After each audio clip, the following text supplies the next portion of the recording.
Mike, turn your games down. Hi, we're to another year in gaming episode of Games My Mom Found. I am Mike Albertin, and who is counting games with me tonight? This is Blake Anglin, traveling back to 2012. This is everyone's favorite king of useless knowledge, Joe Butler. Hey, it's vintage Kerry, Chandler, Carusetta on Twitch. And welcome, guys. And I'm glad that we're actually getting this done, because I promised myself and the fans that we would do this year, and I'm like, oh shit, the year's getting almost over. Yeah. We are here to talk about Year in Gaming 2012, where we kind of just talk about random shit that came out that year and see where we end up, because I never know with these episodes. So, you know what came out in 2012 is My Son, which is probably why my list of games that I played is pretty short. Yeah, that would do it for sure. As I was going through this yesterday, trying to make my top 3 for the end part of this episode, I'm like, man, there are a lot of games in 2012 that I meant to play and never have. So. I found a lot of games. I found a lot of games that I played that came out in 2011 that I was like looking at the 2012 list, and it was a lot of like remasters of game or re-releases or gold editions of 2011 games. Then I was like, oh, I played that. Oh, it's 2011 though. Oh, 2011 was a banger. It was like, yeah, 2011 was a banger. He had Skyrim in 2011. Like everything came out in 2011, and then 2012. Did Skyrim come out in 2011? It did. It was 11, 11, 11. 2011, yes. God damn. I still get to Skyrim was play a it. game of 2012 because I was still playing it so much because it came out like November 2011. I didn't get it till 2012. So back then I was very cheap and I would only buy games after they were on sale. So I'm still cheap. For the most part. I don't need to be. I just am. Well, now I'm like, Mr. Monopoly. I'm just like throwing, a new game that I won't play for another year and a half? Yes, please. Yes. I'm more of a Humble Bundle with games that I'll never touch, but for $10, you got it. Or the itch.io bundles with 200 something games and you don't even remember if you bought them or not. But those are for charities. So that's better. Yeah. Oh, first game that I want to talk about, just because it's on the top of this random list that I have pulled up. The Walking Dead, a Telltale game, came out in 2012, which I forgot. And yeah, I love that game so much. It's a game that I loved at the time that I don't think I will ever want to replay. Don't. Yeah. I don't like the Telltale formula, I don't think, actually, anymore. I think that was like a brief moment in time where I really liked that formula. And then thinking about playing any of those games ever again, I'm like, and I own a lot of them. And I'm just like, I want some action to my game. I don't want to just make decisions. It's just not my thing. I think they're more notable for how they kind of have informed like the choose your own adventure genre as opposed to like how good at games they are specifically. Yeah, but I will say the storytelling in Walking Dead Season 1, like that's the first game that ever made me cry. Like I cried at the beginning of that game. Yeah, it was. It's on my short list here, for sure. It was, yeah. Well, yeah, spoilers, it was on mine too. Yeah. I mean, we played it for the show, God, like 2 years ago or last year, I think it was. And I just have no desire to go back to it. Like I remember I'm like, okay, I'm going to do more of these. And that game is so just depressing. And I'm just like, that too. It is depressing. I didn't even think about the depressing. Is it harder now because you're a dad? I usually feel like that's what it is. You go back to this game and you're a dad now. It's always like, oh man.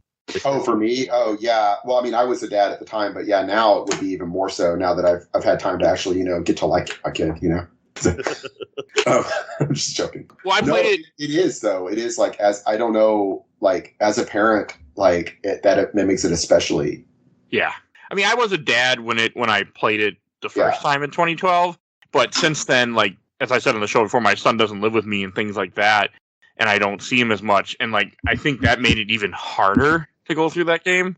And I mean, we did episode 144, but like, I want to play more of the series. I unfortunately have had things spoiled in the series because I'm in a Walking Dead group and they post stuff. Not their fault. My fault for not playing a game that came out years ago, never finishing it. But I have no desire to go back to it. Like, I mean, I want to for the show because I'm like, I should, but I just can't. Yeah. I have to say, I think it's the best version of Walking Dead too. Like, I like it more than the comic and I like it more than the TV show. That's fair. And I do like the comic. I think that is fair. And I like the TV show. I like the first 5 seasons of the TV show, but that I feels just think like it should be a bold take, good. but it's so obviously true now that you've said it. Honestly, well, I think the Walking Dead TV series especially suffers from the same problem as Game of Thrones, that people forget how good it was because by how bad it got, you know. And the comic, I kind of feel similarly about the comic. Honestly, like the comic is good, but it does it eventually just feel like it's emotionally manipulating you. And I'm just that's how I felt about the TV show. Eventually, is I was just like I just felt like I'm being emotionally manipulated, and it's not really storytelling so much as just it's trying to trigger my emotions. Whereas the game really felt like a real story. Like I cared about those characters. I cared about like is it Kenny? Is that his name? Yes. The dude, Kenny, Dude, the trucker hat. The family, the trucker hat. Oh. Like I really cared about Kenny, and there's a point where he wants you to make a decision, and I'm like, man, I can't say no to you, Kenny. Like, there's the way I felt about Anders in Dragon Age 2 when Anders gives you that big decision at the end, and I'm like, I can't say no to Anders. He's my bro. Like, I can't say no to you, Anders. Yeah, and Kenny, same thing. I can't say no to you. Like, I don't agree with you, but I'm not going to tell you no. It's like you really get to care about the characters if you let yourself. Being a Kenny fan's so weird because I remember back in the day, people were blowing up depending on who's because it was always a side picker choice for that game too. And I remember people. I always feel like it has to be people who either don't have kids or people who don't really like their family to be like, oh, I don't like Kenny. But I get where he was like coming from at the end of the day. That's why I liked it. Yeah, and in that world, you would have to say. I mean, you're trying to save your kid. I mean, it makes sense. Like, yeah, I don't have a problem with Kenny. But I think at the time, I mean, I can't remember when I first played this game back in 2012 or probably 2012 I played, or 2013 played Walking Dead. I don't remember anything about it. I just remember we did it for the show and I was kind of like, but you're right. The Walking Dead is just so fucking depressing and I hate how depressing it is. It bothers me. Yeah. Have y'all ever played any? Speaking of Kenny, when he shows up in season 2, it was like when fucking Falcon shows up in Endgame. Like my whole house applauded. Oh, really? I didn't know he's in that. That's fine. He shows up like out of nowhere. Yeah, it's like a cliffhanger, and then he's there, and it was how fucking emotional for a game. That is awesome. Spoiler for me. Have y'all played any of the other Telltale games besides the Walking Dead ones? Oh, hell yeah. Yeah, I've played the majority of them. Oh, cool. Oh, and I just want to read. I have a couple things that said Walking Dead Season 1. First, from Clint Morrison, Walking Dead Season 1, before we move on past this. And then I think I have one other one where somebody commented about that game. But no, as I'm looking, I have played a few other Walking Dead games. Or not Walking Dead, but Telltale. I bought a number of them. I bought the Game of Thrones one, and I got the Back to the Future one in a bundle. And I haven't played. It's like I think it's Back to the Future and Sam and Max that were in like a bundle to get, and Wallace and Gromit. It was like a humble bundle, and so I have a bunch of those, and I haven't played them. I was curious if like a more lighthearted thing, like Back to the Future or Wallace and Gromit, if that would be a little more enjoyable. Jurassic Park is good. The Telltale Jurassic Park game. Oh yeah, I don't think I have that. The Wolf Among Us is good. It was around the Game of Thrones game when I started to realize like these are all kind of following a basic formula that it really doesn't deviate from. So they're having to really churn them out is I think a problem. Like early on, they only had like 1 or 2 games, and I think that they had more time to put into it. Maybe. Well, they bought too many licenses, and they realized that when you don't make as much money with licenses. So I think kind of. Yeah, I've heard the Wolf Among Us is really good. It is. It is. I think one of the reasons they're harder maybe to go back and play now is because like they were so cool in the moment, but once you see a little under the hood on these Telltale games, they lose a little bit of that magic when your decisions maybe don't matter as much as you maybe initially thought sometimes, and you start to kind of see through that framework. That makes a lot of sense. I did sit with my son while he played through the Minecraft one on Netflix. You can play the Minecraft one. I've heard it's good. Actually, play it in Netflix. It is good. Patton Oswalt. If you pick the male character, Patton Oswalt is the voice actor for the protagonist, and it's really good. And I've heard the female protagonist voice actress is also good, but I mean Patton Oswalt is just great. I think it's got a lot of humor. It's pretty funny. Some of the puzzles are just like completely make no sense at all, and you just have to kind of like figure it out. And it doesn't. And once you figure it out, you don't feel like you figured something out. You just feel like you randomly click the right thing. So, gotcha. But I got him that on the Nintendo Switch, and then he ended up playing it on Netflix instead. And I'm like, well, I guess I'm selling it to the Switch one now that we can play it on Netflix. But but it's kind of neat that because you think about it, you could play these games on Netflix. It makes complete sense. Yeah, because there's not a whole lot to them. Yeah. Yeah. This one would be a little harder because you've got the little QuickTime events, and you don't really have those in some of the other ones. Like the Minecraft one, I don't think has almost any of the QuickTime stuff in it. But still, I think you could do it. Tales from the Borderlands. That is Telltale, right? Yeah, that's Telltale. Oh yeah, I've heard that an one's amazing game. Oh, good. I have that. I bought a Borderlands bundle that had Tales from the Borderlands in it. So I need to buy. It's my favorite. To play that. It's my favorite of all the Telltale games, and maybe not even close. Walking Dead Season 1 is the only one that. Are you Handsome Jack in that one? Is that right? No. Or am I thinking no, you play as two unique characters from the game. Oh, okay. Okay, I think I'm thinking of the pre-sequel where you play as Handsome Jack. Yes, I think that is correct. I own the whole series. Never touch one of them. Really? Borderlands? Yeah. Borderlands. Never touch any Borderlands games. I really like. Spoiler: a Borderlands game came out in 2012. Yes. Yeah. We should probably go on to the other game. All right. Did I play Kingdoms of Amalur: Reckoning? I did. I always wanted to. Is that 2012? It was. Yeah, that's 2012. I bought that game based on defrauding taxpayers. I got. Oh, you got it. I got that game for cheap somewhere. I played through that entire game and all his DLC. I think I forget how many hours I put into it, but I put a lot of hours into that game. That is a good action RPG. It is an excellent action RPG. I'll give it that. I actually rebought it. My question. I got it on Kurt Xbox. Schilling aside, how is the actual game? It's good. It's a good game. We'll never get a sequel because they fucked it up, but it's a good game. I would put it on a similar level to like the original God of War games on PS2. Holy cow. Personally, okay. But it's Xbox 360 era graphics and stuff, so it's better, and you've got more choice in your build. Like, so I guess it's more because I can't remember. Did you like have build variety in those original God of War games, or am I conflating things?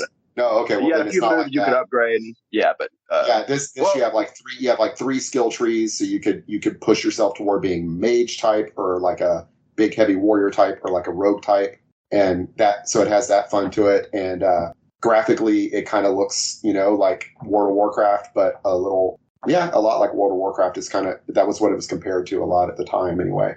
But it's Darksiders. I think that's a good comparison actually. That's a really good graphics. Game.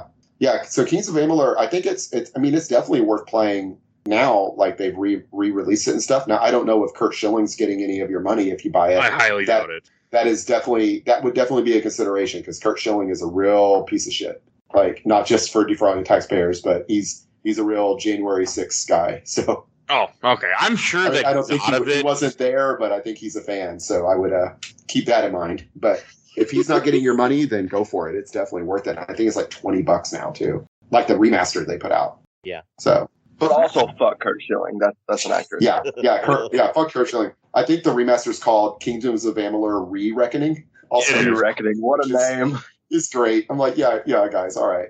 Yeah. No, it's a good. I actually rebought it on PS4 in some like 4 games for $10 GameStop sale when I randomly walked into a GameStop and I grabbed it. I'm like, oh, okay, I'll never play this, but it's I'll 100% worth doing that. It's 100% worth like if you see it like for $5 on Steam or something, go for it. Oh yeah, no, I definitely want to re-get it for Steam because it was a fun game. Yeah, like I said, it's not super deep. You got three skill trees you can go through, and your characters are, you're going to end up either with a mage character, a warrior character, or a rogue character, and that's about it. But and you explore around and button mash your way through combat and boss fights, and walk around and find stuff. It's like I said, it's pretty simple, fun little game. So I just know there's another game from this year that it's always reminded me of, and I don't know, Mike, how you want to do the game. We just talk about where we go. Stream of consciousness here. But Dragon's Dogma. Did anyone else play this? Came out in 2012. Man. I have bought it. I haven't played it. It's one of many games I've bought and haven't played. You haven't played it. It's on my top 3. Wow. So good. Yeah, that game's amazing. I do have one comment to read real fast as we talk about that from John Silverman. He said, Dragon's Dogma without a doubt. The open world being genuinely dangerous and requiring you to prepare, the absolute darkness, the feeling of going on a journey whenever you want to do a quest, and the killer combat all really worked for me. Not to mention turn into high fantasy into a bleak existential nightmare by the end. Okay. I 1000% agree with those statements. The way the world is like legitimately dangerous just to travel from one landmark to another, coupled with like Dark Soulsy combat and kind of an open fantasy world. Oh, it's so good. And the pawn system is just one of the more unique mechanics that maybe I've ever encountered in like gaming. I'm also What in is the the same pawn boat. system? So essentially, you create a character and you also create a pawn, which is like an NPC traveler, that second party member that you can customize that travels with you. Now, you can also recruit other people's pawns, random people or your friends, to travel with you as kind of a party. And at the same time, your pawn can go to other people's games and be part of their party, but also with you, so you don't lose your pawn. Oh, And so it's like cooler- a. Oh, I like that. Even cooler, if your pawn goes and does things in certain dungeons and stuff, they will then kind of give you hints and tell you stuff like, oh, hey, I've been here. There's a treasure behind the waterfall. If they've been to that place as a pawn in someone else's game. That is pretty cool. So it's an Pretty cool. asynchronous multiplayer situation. And this only That's counts neat. for the people that are in this chat, but it's $5 on Steam at the moment. So Oh, yeah. not for anyone else listening to this, but I'm pretty sure I already own it, but that's good to know. Same. It also Like, has one of the most bonkers stories that you will ever in your life encounter. I love Yeah, that. there's a Dark Souls YouTuber, I can't remember who it is that I like, that did like a 30-minute video where they kind of talked about why you should play Dragon's Dogma, and they kind of went through and showed stuff. So It's made for like multiple playthroughs, and some of your previous characters become in-story, like late game bosses. It's fucking crazy.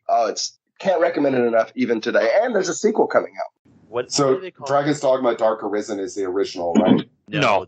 No. Dragon's That's the Dogma one. Dark Arisen is the DLC and it was kind of like a bundle. And someone was saying something? Yeah, Joe.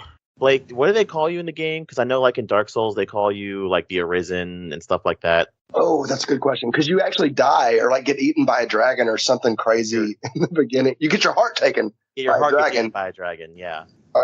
Yeah, Oh. you have a name, but I can't recall what it was. FYI, I looked at Dark Arisen is like the Game of the Year version. It's the version that comes with all the DLC. Yeah, and the DLC is man. I don't have it. It turns out, so I'm getting that right now. $5.19. Boom. Are you Purchased. hundreds upon hundreds of hours if you want to complete that game. Remotely installing as we speak. So good. Something else to keep me from ever beating Persona 4. Yeah. What is it though? I know it's because the only thing I think is funny about the pawn system is they call you, it's like Ashen or whatever they usually call you in the Dark Souls games. They repeat a lot of lines constantly, and it's really weird. But A lot of repetition. yeah, but also one of the streamers that I watch is really into it.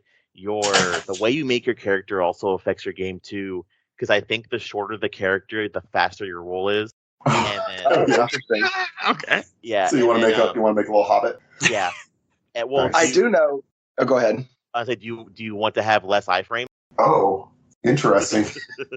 So when the game first came out, and I don't know if this has changed, there was a hidden romance system in the game. It was never explained, talked about. However, the only thing that mattered is how many times you talked to a particular NPC. So most people finished the game and ended up unknowingly romancing like the merchants and the blacksmiths. And just had like no idea why this cutscene is showing them like starting a life with the random blacksmith. Oh, that's wonderful. I love that. That's funny. Better than starting a life with your cousin. That's kind of there's a game on my list where I was too nice to one of my characters, and then they're like confronted me. They're like, "Why are you sleeping with this person when you love me?" I'm like, "Wait, I love you? What?"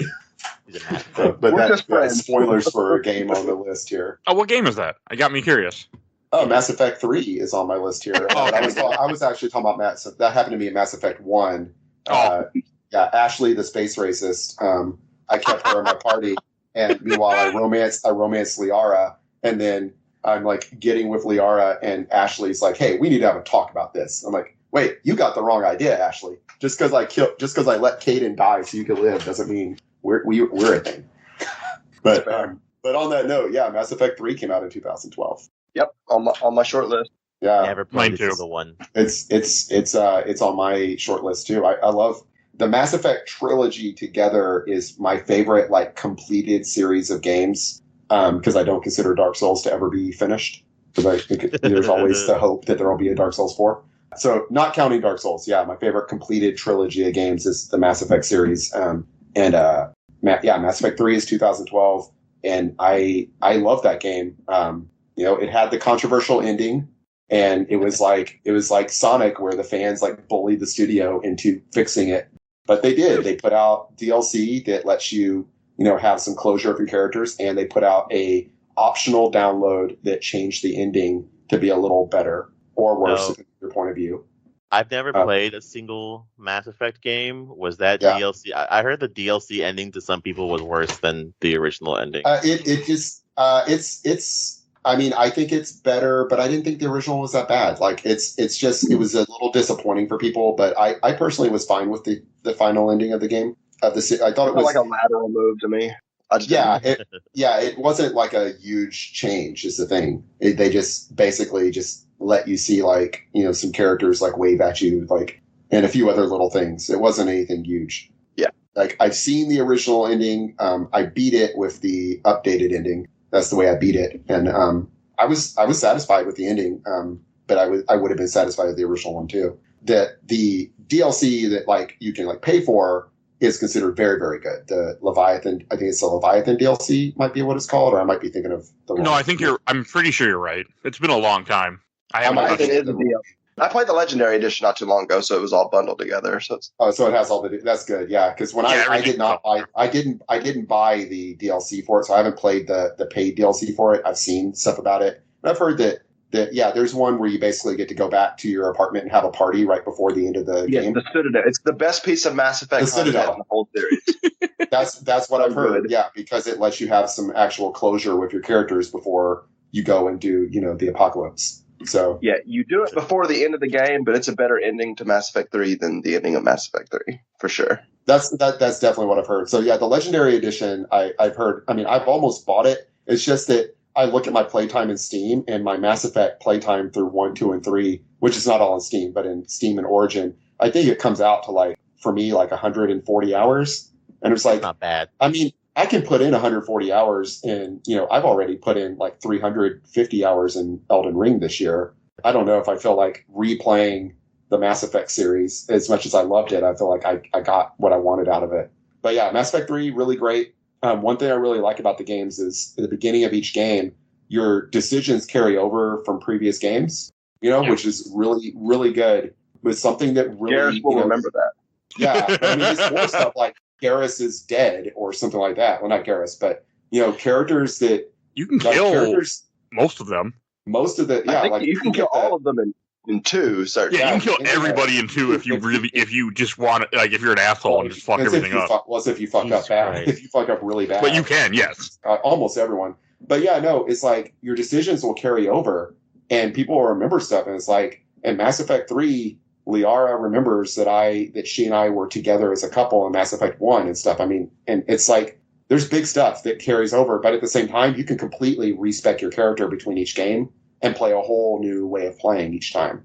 You can even change like your gender, the way and everything between the games. I think that's really good. So you don't have to be stuck with the same exact character, same build through all 3 games. It can't be underplayed how groundbreaking, like, especially between 1 and 2, but even between 1, 2, and 3, like transferring that single character and the attachment people had from like then 7 or 8-year-old characters' decisions impacting. Yeah, and the problem for me was I played Mass Effect 1 on PC, played Mass Effect 2 on Xbox 360, then played Mass Effect 3 on PC again.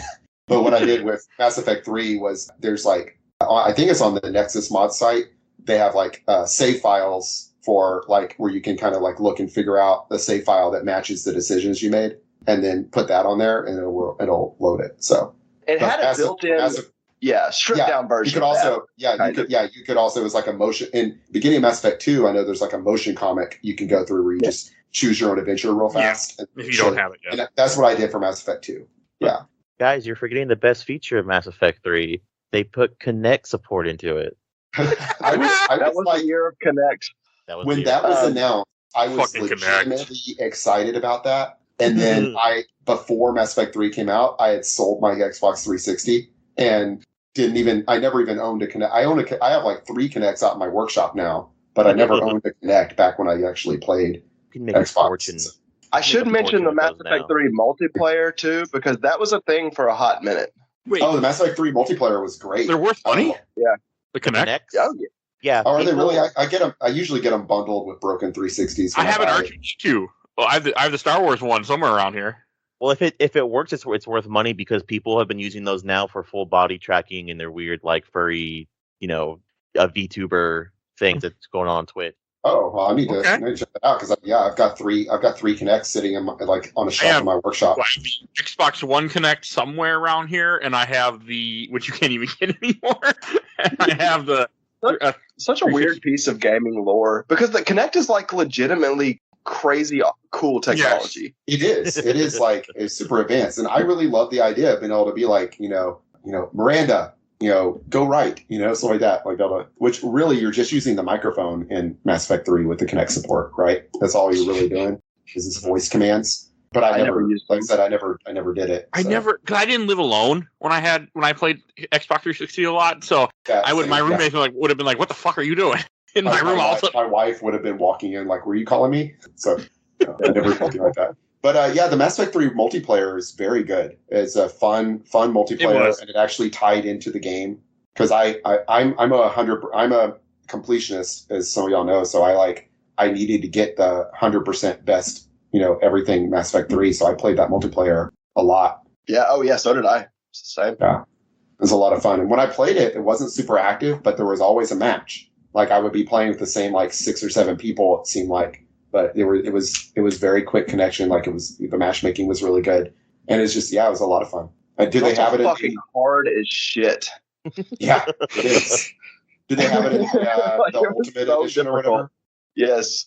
Oh, they do. That's awesome. Oh no, sorry. The Legendary Edition does not have the multiplayer. It's got it kind of replaces it with like wave based, like a horde mode. No, that's fine. Deal.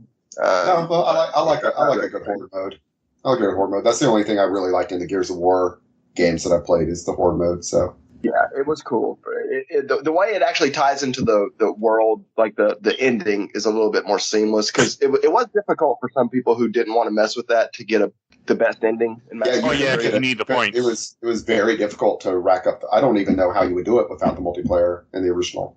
I don't know if you could. You could. You could. I did the multiplayer, but I had so many fucking points from everything else because if you do all the side missions, you're kind of okay, I think. I did the multiplayer. I don't know. I did like everything, and I still had to do the multiplayer to get it to. Maybe it's been a long time. Maybe my memory is just not. It's good. possible the that you can DLC buy did fix stuff. that too. DLC, okay. Leviathan itself is like a third of the points you need, for instance, for like the best ending. So you could do Leviathan instead of the multiplayer then, because I didn't do it. I still got the best ending without the DLC. So right, yeah, that would make sense. Yeah, but yeah, Mass Effect 3, great game.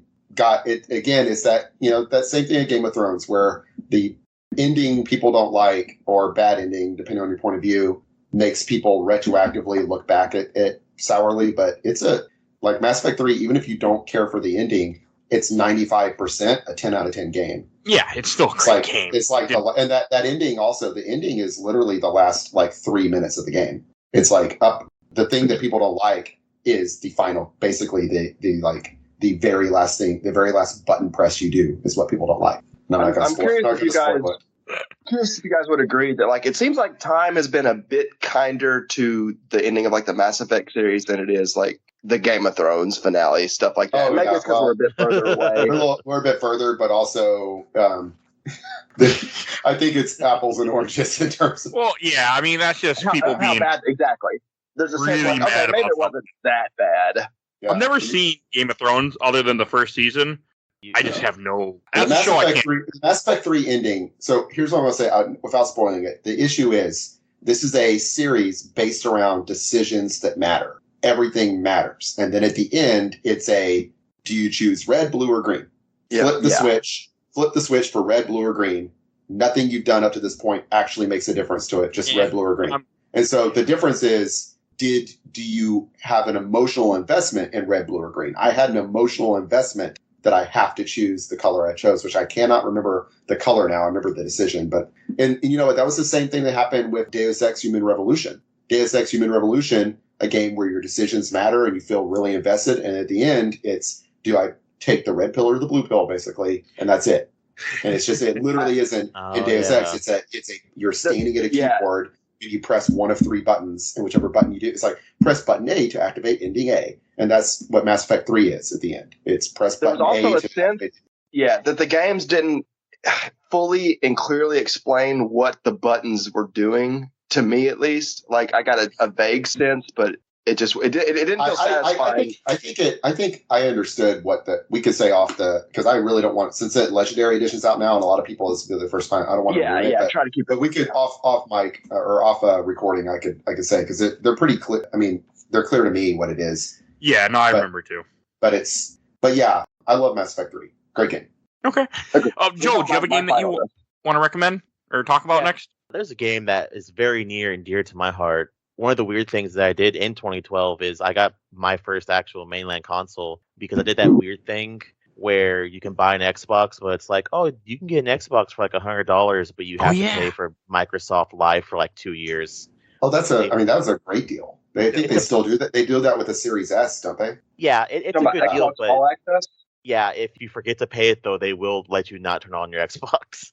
Oh gosh. Yeah, sometimes I had a day where I was like, oh, I'm going to get paid till tomorrow. Oh, but we're supposed to take out your Microsoft today, so you're not going to be able to play your Xbox on your day off. Okay. Oh, that's crazy. Oh, Even if you disconnected from the internet? This is the dark future right here. This is the dark future where it's not. Breathalyzer on your car for your Xbox. Yeah, breathalyzer on your Xbox. But one of the games that I play a lot when me and my husband first started dating and we first met, Gotham City Imposters. Yeah. Nice. That's on my list. Yeah, it's on my list now. It's one of the top 3. That's how I, really got around to, like, me and my husband met each other, not through the game, but we started off playing that and with friends. Just means a lot to me for some weird reason. No, it makes sense. Oh, that's sweet. Yeah. It's also a really good game. It was not Team Fortress because you had like this weird, was it 4v4 or 5v5 and you play on a team of jokers and bats. You have your heavy characters and your light characters. You can pick a different weapon loadouts. It was really fun, and it lasted a really good long while. I think maybe they shut the servers down maybe like 5 years ago. Oh, that's a while. Yeah. I wonder if there's a fan server or something for people, a community of people that are still actively playing it every day. There probably is. I bet. Oh, and there's a random game that we're not going to talk. I'm sure we won't talk long, but I have to mention that came out in 2012 also. Star Wars Connect came out in 2012. It did. It was. Played it for more than like 10 minutes or so. I tried it. I didn't have the setup for Connect when I did it last time. I was in a basement. I didn't have a lot of space, and I didn't have the 5-7 feet you needed for Connect. I have a question. Is that the game where the viral video of Han Solo dancing to I'm Solo? Yes. So when my son was like 1, we put together, I put together like a YouTube playlist of music for us to listen to in the house with like 100 songs, 100 like music videos on it. And that music video was on it. And we would watch, so there was a point in my life where me and my wife and my son were watching that video every single day for like 6 months straight. But I've never touched a Connect game at all, actually. So that's an aneurysm, good sir.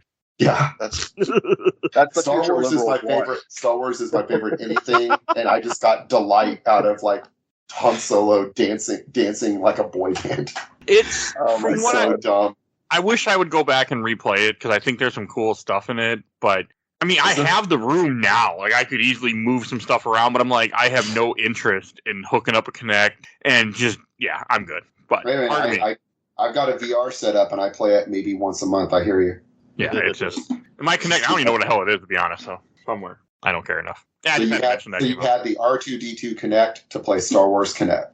Yes, which I did once, and then my roommate made fun of me, and then it never got hooked up again. Well, what do you do in the game other than the Dance Revolution? The only thing I did was there was some mini game with a Rancor where you were a Rancor essentially, and you destroyed a town. You destroyed Mos Eisley. Oh, you can eat people. Yeah, I guess that's. Is there not some lightsaber fighting? Yeah, there's stuff in the game, but I never I'm watching a video right now. I guess there's an actual like campaign you can go through where you have a lightsaber stuff, but I don't I'll say because I would think in a VR or motion control whatever Star Wars game, the lightsabering is like what you. That's what that Star Wars Wii game. I can't remember what it was called. No. The one that was a Wii exclusive is like Star Wars lightsaber duel. Or I don't know what it's called. It's the one where you run around as Obi-Wan and Anakin in the prequels with lightsabers, and it's bad, but it's just like at least you get to swing a lightsaber. Yeah, that's fair. It's always a plus. Yeah. Oh, Blake, do you have a game you want to mention? Oh my God, I have so many. All right, yeah, I'm gonna throw one out. This is not really the one I want to talk about, but I'm so curious if anyone else played it. There's a game called Hybrid that came out in 2012. It was made by the developers of Scribblenauts, which I'm sure at least most of you maybe heard. Mm-hmm. It was so good. It was a like a 3v3 competitive shooter where you kind of it's so hard to describe, but you basically flew around to like set points. So it was on rails from point A to B, C, D, and they were all kind of interconnected on this web. And you were in three-dimensional space, so you could like flip upside. Look up a video of Hybrid from 2012. I'm looking at right now. It was so amazing. The servers died after like a month, so like there was no single player, so it died on the vine immediately. But I reviewed that when I was writing for a website back then, and just was shocked that didn't blow up because it was so sad. fun. Only made a month. So I'm gonna throw out, I guess. Are we doing our top games right now, or are you? No, we'll bring those up. Okay. If they don't come up in conversation, we'll bring them up later. Okay, so there's a game called The Unfinished Swan. Did anyone else play this? Oh, no, but I know. It is made by the people that made. Oh goodness, it's a indie darling. I don't know. Now I'm having to look it up. Well, the Unfinished Swan is this really cool game where you start off in like basically a white landscape, pure white, and the mechanic is all you can do is throw blobs of paint. But by doing so, you begin to paint the world around you. And like a puzzle game in the sense that a short video could do more justice than I ever could. Okay. But so what's the recent game that came out where you're in a house and you're basically seeing a bunch of the family die? Edith Finch. What Remains of Edith Finch, yes. Yes, thank you. It's made by the same people as their previous game. Oh, okay. Spellbinding. So cool, like just seeing your blotches of paint kind of form this 3D world that you're then navigating, and then you're just traveling and you can look back and it's just like a canvas of this world that you've kind of created. Fantastic game that I felt like never really got it to do. But then Edith Finch came out, became a critical darling, and there's actually like a whole kind of very short level dedicated to the Unfinished Swan. So like the theme kicks in and it kind of emulates the mechanics of that game. But one that I always thought more people should have played because it was just such a cool maybe I'll have to check this out now. I've heard of it. It's really short too. Yeah, really short. So highly recommend everyone checking out the Unfinished Swan. Okay. Legend of Grimrock. Have y'all played that? No. I've seen a lot about it, and I'm curious to hear you talk about it now. Yeah, it's good. I haven't played enough of it. I played it a little bit. It's Legend of Grimrock. It's it's kind of a love letter to the old gold box D&D games where it's like you're first person, right? Yeah, it's first person, but you have a party. You're a party of 4 characters, so it's like it is very much like a sequel to those like Eye of the Beholder and so on, like D&D games. The gold box games. I had one of them. I think I had Eye of the Beholder on PC CD-ROM back in the early 90s or mid 90s. It's like that where it's first person going through a dungeon. You can just go left, right, back or forward. And you have a party and it's just navigating the dungeons like that. And I played, I have it. I bought it when it came out because I was a big fan of those games when I was younger.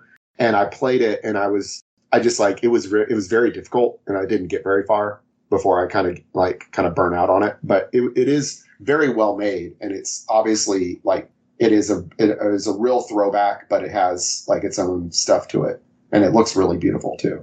So it's pretty punishing too, right? Yeah, very punishing. Yeah, it was. I did not get past like maybe the second floor of the dungeon I was in before I died. Like wiped the party. So, but it is very much if you liked those games like that I was talking about.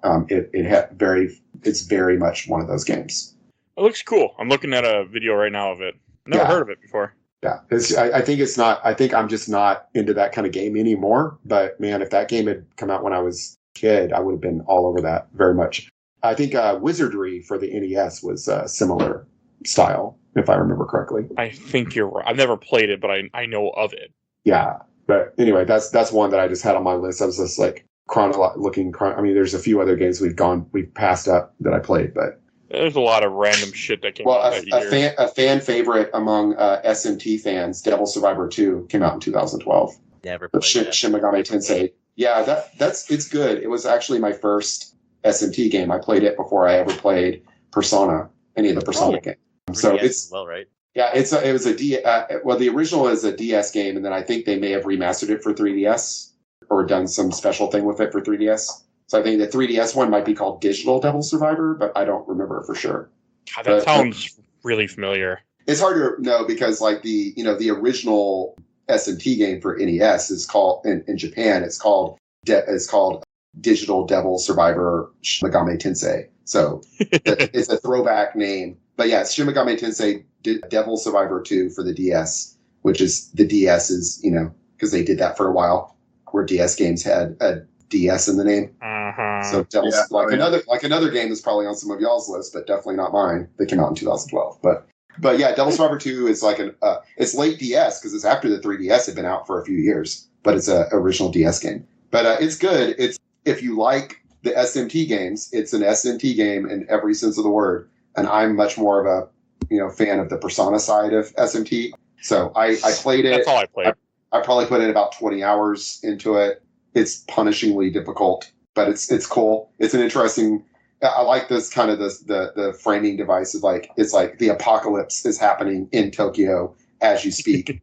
There's like you're just a kid trying to get home from school, and it's like buildings have collapsed, people are dead, and there's like demons coming out of the ground and stuff, and you gotta you and a couple of other kids have got to try to find your way home, basically without the train system working and stuff. And it's you hire demons, and that's the difference between the SMT games and the Personas. In Persona, you just like find the demons and they join you, and in the SMT games, you have to like pay them, you have to bribe them, and then sometimes you like will bribe them, and they're like, nah, fuck you, and take your money and leave. And so, they are demons. So that makes sense. Yeah. What's weird I think that's fair. I think all the SMT games are like that, where the apocalypse happens, and you have to. Because I got my husband that one that just came out on the Switch. Nocturne. Well, Nocturne came out. It's SMT 3 Nocturne. Is that what you're saying, or is it SMT 5? SMT 5 came out like I think I don't remember anymore. I haven't played them. It's the one that's a sequel to the last. Because it might be something Devil Saga. Digital Devil. God, it's a series I don't know enough about. And the names are so confusing; it's hard to keep up. Yeah, it's 5. It's in Megami Tensei 5. Yeah. Okay. Yeah. I just know I bought. As I understand it, there's basically 3 main series. There's the Shin Megami Tensei series. There's the Devil Survivor series and the Persona series, and then there's some other spin-offs too. Of course, like Jack Brothers on the Virtual Boy and so on. But anyway, yeah, I played that one. I was just curious if one of y'all maybe played it more than me. Because similarly, Legend of Grimrock, it's not one I played enough to really be able to talk too much about. I do have a game that I have to mention, or I would be very upset with myself, that came out this year that I really like, even though it's a terrible game. Resident Evil Operation Raccoon City. Yeah. I mean, when I played the game in 2012 or 2013, I freaking loved it. I thought it was so good when I went back to it for the show, episode 37 or so. Fucking hated it. But it was a fun. I mean, at the time, it was a really cool third-person shooter that exists. And like one time, I played it online, and I just had such a fun time with my friend when we were going through it together.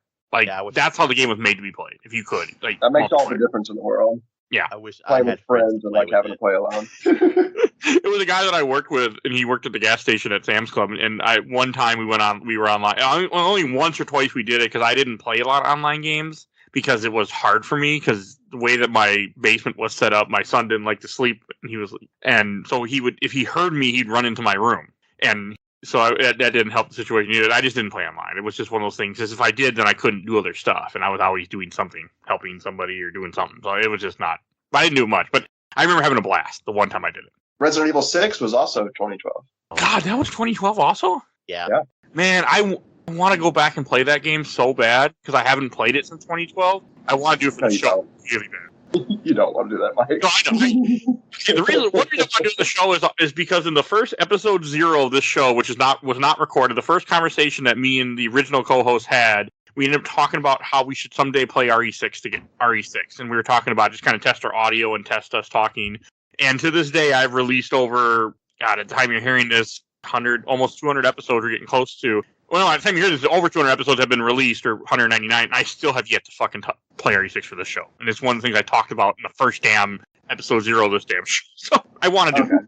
Well, that makes sense. That's the only reason that you should possibly play Resident Evil 6. It can't be that bad. If you go to our Discord, you can join it and bully Mike into playing it on live stream for Halloween. I like it. Yeah, me and talk about doing that. So yeah, but the thing is, by the time you hear this, it's after Halloween, so chip sales. Okay. But you can still go on there and bully us. I mean, if people talk about a game enough, I will put it on the show. But no, I really want to play 6. I don't remember it well. I just remember I liked it when I played it back in the day, and I only played it once. I beat it, I ran through the whole game, and I had a good time. It's just so bland. You could remove the Resident Evil name, and it would just be totally forgotten in history, I think. Now, hold on. 6 means something to me, too, because that was the year where I was slowly coming out of the closet, and when you play Kristen Pierce's campaign, it does things to you when you're, a gay man, so... I mean, and that's very normal. I mean, everybody has, that thing that really kind of helps you realize things. Look, we've all had a sexual awakening to Chris Redfield. We get it. Oh, yeah. Mummy. For sure, Mummy. All right. Another game that I have to mention also real quick that came out this year, we also did on the show, Binary Domain. I don't have that like that game. That game was bad. It is, but I really like it. I think I've heard the name before, but it's a third-person shooter made by Sega where you fight tons and tons of robots in a futuristic Japan that's pretty much run by robots. Yeah, that sounds like a game called Binary Domain. Yeah. It's actually really good. Okay, maybe it's not. You go listen to my episodes. I don't remember if I liked it or not, but I played it like 3-4 times at this point. So I think I did. It's just one of those games that I'm pretty sure I did like. So I'm just going to mention it again. That's fun. We haven't mentioned I think the biggest, highest selling game of the year yet, or maybe it wasn't. Diablo 3 came out. What did? Got that. Diablo 3 came out May. Oh, that wasn't the biggest seller. My son. Well, it wasn't the biggest. It was it had to be one of the biggest. I mean, that was a game people were waiting for like, gosh. I mean, I bought Diablo 2. It is not in the top 10 highest grossing games. Top 10? That doesn't even seem possible. I assume Black Ops 2. Black Ops 2 number 1. Black Ops 2. Well, yeah. All right. Well, anyway, Diablo 3 came out in 2012, and it had some negative stuff around the launch for sure. And it was a game that they had to kind of mess around with. It took them about 6 months to figure out what they needed to fix, and then they did. And I think it's an excellent game. People, I am like someone who I started with Diablo 1 when I was in high school, and then Diablo 2. I played hundreds and hundreds of hours of Diablo 2 in college, and then waited like 12, 10 years. I think it was 11 years between Diablo 2 and Diablo 3. Because I'm pretty sure Diablo 2 came out my senior year of high school, which was 2001, and then Diablo 3 is 2012. So I think it was 11 years. It might have been more because I might be off on my dates. But Diablo 3, I think, is a really great game, especially now with the re-releases on console. It really does play really well. I've rebought. I have it on PC, of course, with all the DLC. But then I rebought it on Nintendo Switch for my son and I to play together. And it's actually a lot of fun to play on a console couch co-op or online as well, because he'll play with some of his friends sometimes. Okay. It is a lot of fun. It is very much, it has things about it that people don't. Well, I think one of the big things people don't like is that you can respec your character at any point in the game, anytime you want. You can respec. That's fine. Which I think is great. The downside of that is you will probably never have more than like 8 characters. Then you'll have a character for each class, and then that's it. And then you might have like if you want to play hardcore or that. Well, now no, that's not true, because they did this season thing now where they have season events where you create a season character and you have to start a brand new character in that season, and then there's you have to try to hit certain milestones to get seasonal rewards that you can only get that season, and then they're locked forever. Yeah. And so that's a fun thing to make. So I've got a number of characters because of playing season. I'll occasionally not play it for a year or two, and then a friend will say, "Hey, do you want to make a season character?" And I'll make a season character, and we'll play a season. Though we'll usually only play like 2 weeks of it, but still. But yeah, I think it's great. It really takes it does it is maybe, if you're like a big Diablo 2 fan, it's maybe a little too easy, I guess. But I don't know. I don't believe in that really. Like some games are harder than others. That's fine. I think it's a great game, and it's beautiful too. My only story with it is I bought it on Black Friday sale, the complete edition for PS4, for like $15. Was excited to play it, booted up one, played for 10 minutes, never touched it again. Oh, yeah, no, that's a game where I have like a character that's like max level, and then you have like prestige, like it's like prestige type levels where you get special bonuses, but you're no longer leveling up, and I have like dozens of prestige levels on it or whatever they're called. So yeah, I definitely love that game, and I think it has one of the the stories in the Diablo games are really kind of dumb and convoluted. I think Diablo 3 has the best story because it's the simplest story. It isn't as dumb and convoluted as like the other two. So I don't know. I think it's really good. I've kind of really soured on Blizzard over the last few years for reasons that don't have a lot to do with their games. No, not at all. I'm kind of right now. I'm not playing anything Blizzard or Activision related for those reasons. But I think Diablo 3 is a really great game. It's definitely worth playing, especially if you get it, like you said, on a sale or buy it used or whatever. It's a lot of fun. I have a weird love-hate relationship with Diablo 3. My husband and his friends have to play it, and whenever he's like, "Hey, you never really played Diablo 3, have you?" I'm like, "No, but we're not going to play it." He's always like, "Why?" It's like, "Oh, because I have to make a new character, but he has to use his like level 50 character that is like broken, and he has to hit one button, and we can stand there for 5 minutes and kill the enemies, and one shots the bosses because him and his friends spam the game to get the bullshit weapons and weird stats and everything." So it's like, no, I don't think I want to play today. One of the big mistakes they made that they fixed was when the game came out, they had a real money auction house. So I remember that. Well, and I mean, I was against it, and I didn't buy anything on it. But I was like, well, hell, I'm not going to turn down a chance to make money playing video games. So I made I think I made like $15 selling like virtual bullshit to people. I cannot fathom spending real money on that kind of stuff, but I know people do it. I've done it.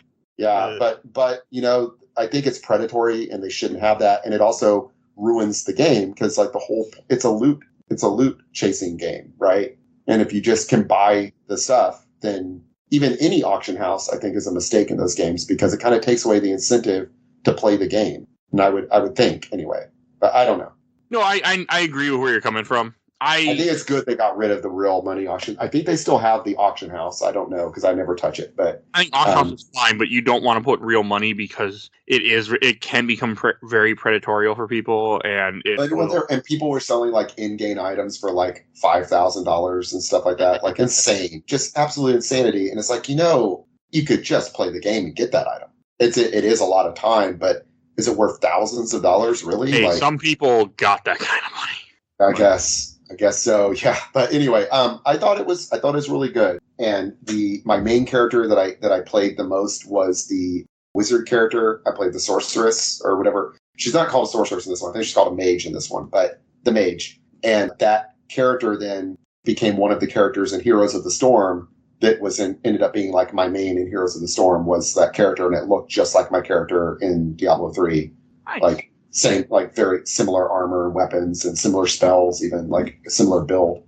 One of the ultimates for that mage character in Heroes of the Storm was the spec that I went with my mage. So okay. And anyway. Blake, do you have a game that you want to mention next? Man, so I'm gonna throw two kind of indie darlings out there to see what you guys think. Fez and Hotline Miami. Yeah, both games. Fez is a puzzle game for those of you who don't know. It was made by a somewhat infamous developer, a guy named Bill Fish. So that's its own separate discussion. But I don't remember what he's infamous for. Didn't he just make some dumb comments or something? I don't know what he's infamous for either. I think he was just kind of known for being an asshole generally, and maybe I'm sure there's more specific things. I don't think he was like a sex offender or anything like on that level. At least I think he's just a jerk. Which I just know he has a level of infamy for some. He does. I can't remember what he did. Is he an indie game? The movie? Did they talk about Fez in that? Yes. So, yeah. But the game itself is fantastic. So it's a puzzle game that the whole mechanic is you kind of swap. So it's a 2D game in a 3D world. So it's presented on a 2D plane, and with the tap of a bumper, you can kind of rotate the world to where you're now seeing it like rotating a cube. Like Captain Toad Treasure Tracker stole that mechanic.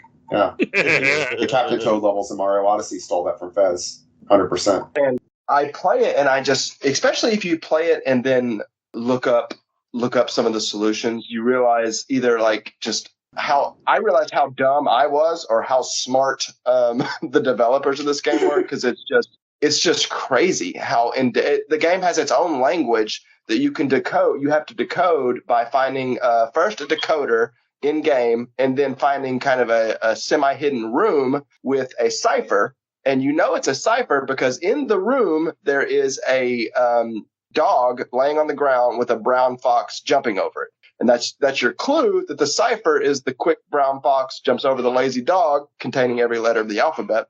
Wow. And that's how you can start to decipher the in-game language, which allows you to solve some more of the puzzles that you presumably couldn't in the first place. Yeah, no, I see what you mean by feeling like either you're dumb or the developers are smart.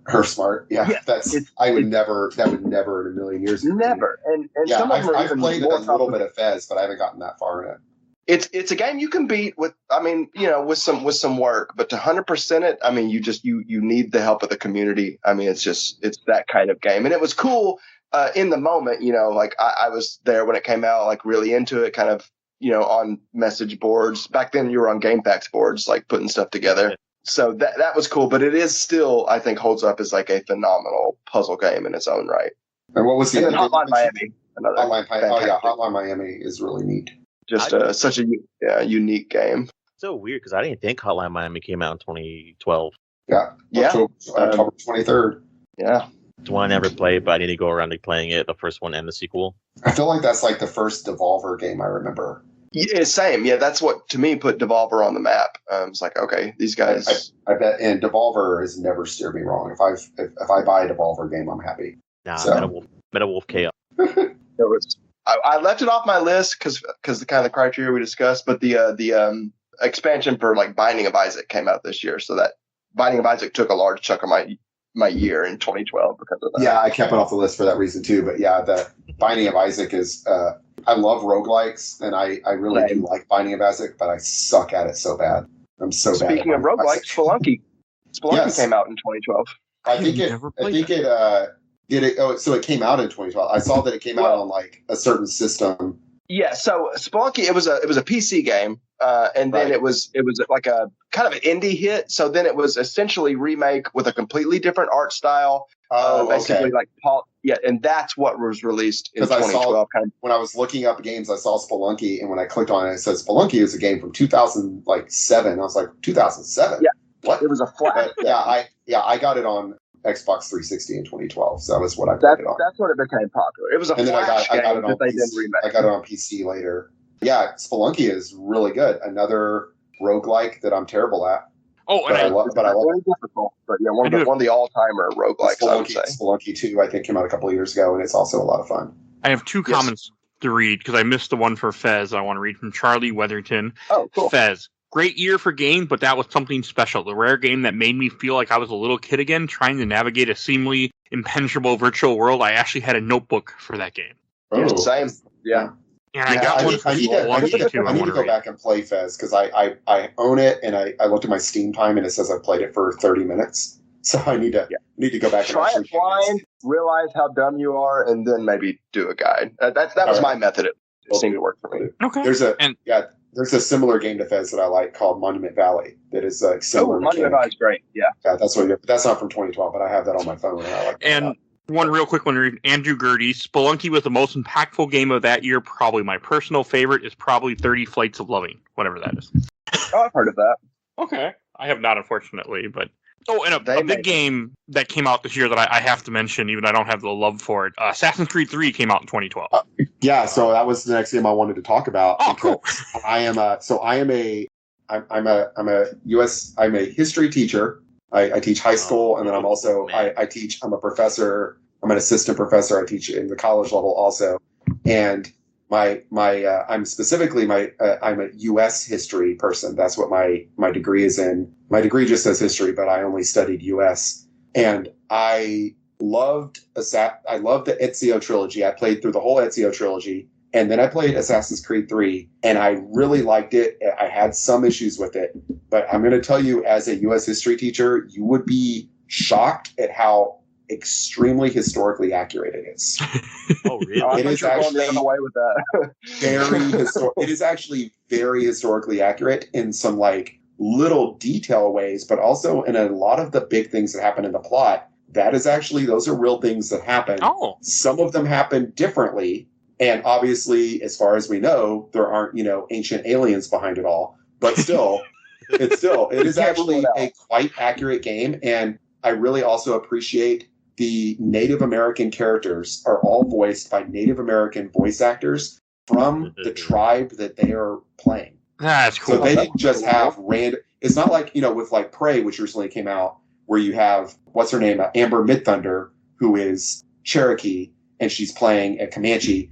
And that's still great, right? But it's not the same. This is like literally they are from the exact they're from the geographic area that game is taking place in. That's how super accurate they are with the. That's cool. That is like really special to me. And I again, like, as a history teacher, I love Assassin's Creed in general, but I have a master's degree in history, and I have very little knowledge of history outside of U.S. history because that was my focus. So I'm playing Assassin's Creed 3, and I'm like, oh, I know that character. I know that character. Oh, that person's a real character. Oh, that person's real. Oh, this is actually what that building looked like. I've seen paintings of that building that look like that, and just stuff like that. It's like, it's really good. And I know exactly who to get when I cover that game someday, because I'm gonna hopefully cover Assassin's Creed next year and start my trek to that series. I fucking love that series. Yeah, I love, so I've only played the Ezio trilogy and Assassin's Creed 3. And then I own almost every game in the series, but the only other one I've played so far is Origins, the Egyptian one. Oh yeah, I want to. Which is good. Origins is good, but I don't think it's a good setting for an Assassin's Creed game, because you're talking about like on a parkour on buildings, and you're talking about a society that didn't really have buildings more than one story high for the most part. Which is also an issue of Assassin's Creed 3 is, they didn't have there is like literally not a single building more than 3 stories tall in like America at that time. So and New York City was like a town of like 5,000 people at that time. So it's kind of, there's issues, but it's really neat. And I'm also a big fan. Anytime we can make the American revolutionaries the bad guys, I think that's a good idea. I just taught, like, my students are taking their test on the American Revolution the day after tomorrow. And seriously, I'm just like, all right, so anyway, so this guy who owns 600 slaves, blah, blah, blah, blah, blah. And this guy, so Thomas Jefferson and his 14-year-old slave mistress. And it's just really got to hammer that home. Yeah, really got to make sure I hammer that home. It's like, you are not going to come out of this class being like, rah, rah, America. You're not going to come out hating us, but you should come out somber. But anyway. They're not good people. Like, nobody. There's some good people. There's a few, but mostly not. Yeah. But no, Assassin's Creed 3 is really great. It has a major flaw. Aside from being buggy on release, which they fixed, I think. The biggest flaw in it is, for completionists like me, right? I 100%ed Assassin's Creed 2, 100%ed Brotherhood, didn't quite 100% Revelation, and then get to Assassin's Creed 3, and I beat it, and I think my completion percentage is like 39%. And the reason is because there's a certain point where if you do if you continue the main story quest line, it locks off almost every side quest of the game. Oh. And there's no indication that that's going to happen. You need a guide. Okay. You need a guide that tells you, stop, do not continue the main quest storyline until you are satisfied with. It's basically, there's a whole thing in each of the games. You have like your base that you build, right? Yeah. Assassin's Creed 2, it's the villa, so on. In this one, it's the homestead. You build like a homestead out in the wilderness in kind of Pennsylvania. And you're building this, homestead, and people are moving to it, and they've got problems, and you're solving their problems and building relationships and all that. And if you progress the main story quest line just to a certain point, it locks off anything related to the homestead for the rest of the game. The rest of the game, every homestead side quest is locked. And that happened. So I've got these homestead, I've got the blacksmith, and he's still talking about needing, an anvil. There's no way to get him an anvil now, or whatever. I don't remember what the quest was, but That's it's crappy, though. It's locked and it sucked. Weird. So I ended up just going through and beating the game, and I think it's like 39% completion or some low amount that pissed me off.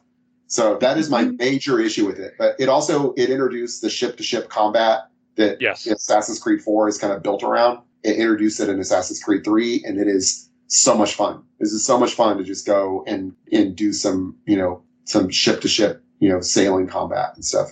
And of course, it's better in 4, I'm sure, but it's good in 3 too. Yeah. Joe, what were you going to say? Yeah. I'm gonna have to argue with you guys. The ship-to-ship combat's really what turned me off in Assassin's Creed 3. I got I was also a kid, but I wasn't a fan of it. And also, I beat 4, but I didn't beat 3. 4 was very much like a very hard push for me to beat. I don't remember a lot of it because of it, because I was dreading most of it. But I didn't like any of the boat stuff. Still to Assassin's Creed, I haven't played a lot of them because of stuff like that. And as much as I do love the series, a lot of the weird stuff they do, I stopped playing them because of it. Like, I don't like what is the one that takes place in England? Syndicate, yeah. Syndicate, I didn't like it because of all the base stuff you have to do. Origins had specific weapons, which they fix in Odyssey. And Odyssey has an issue where you have to do side quests to get more main line quests. So yeah. I could definitely see that. I really think the Ezio trilogy is just like perfect. Yeah, that's what I was gonna say. It's like a Two and Brotherhood are especially Brotherhood. Brotherhood is one of my favorite games ever. Revelation might be just as good, but I literally had like 200 hours of Assassin's Creed under my belt in a row, and I get to Revelation, and I'm just like, this is great, but man, I kind of want to play something else, and so I beat Revelation it. is not as good as Brotherhood.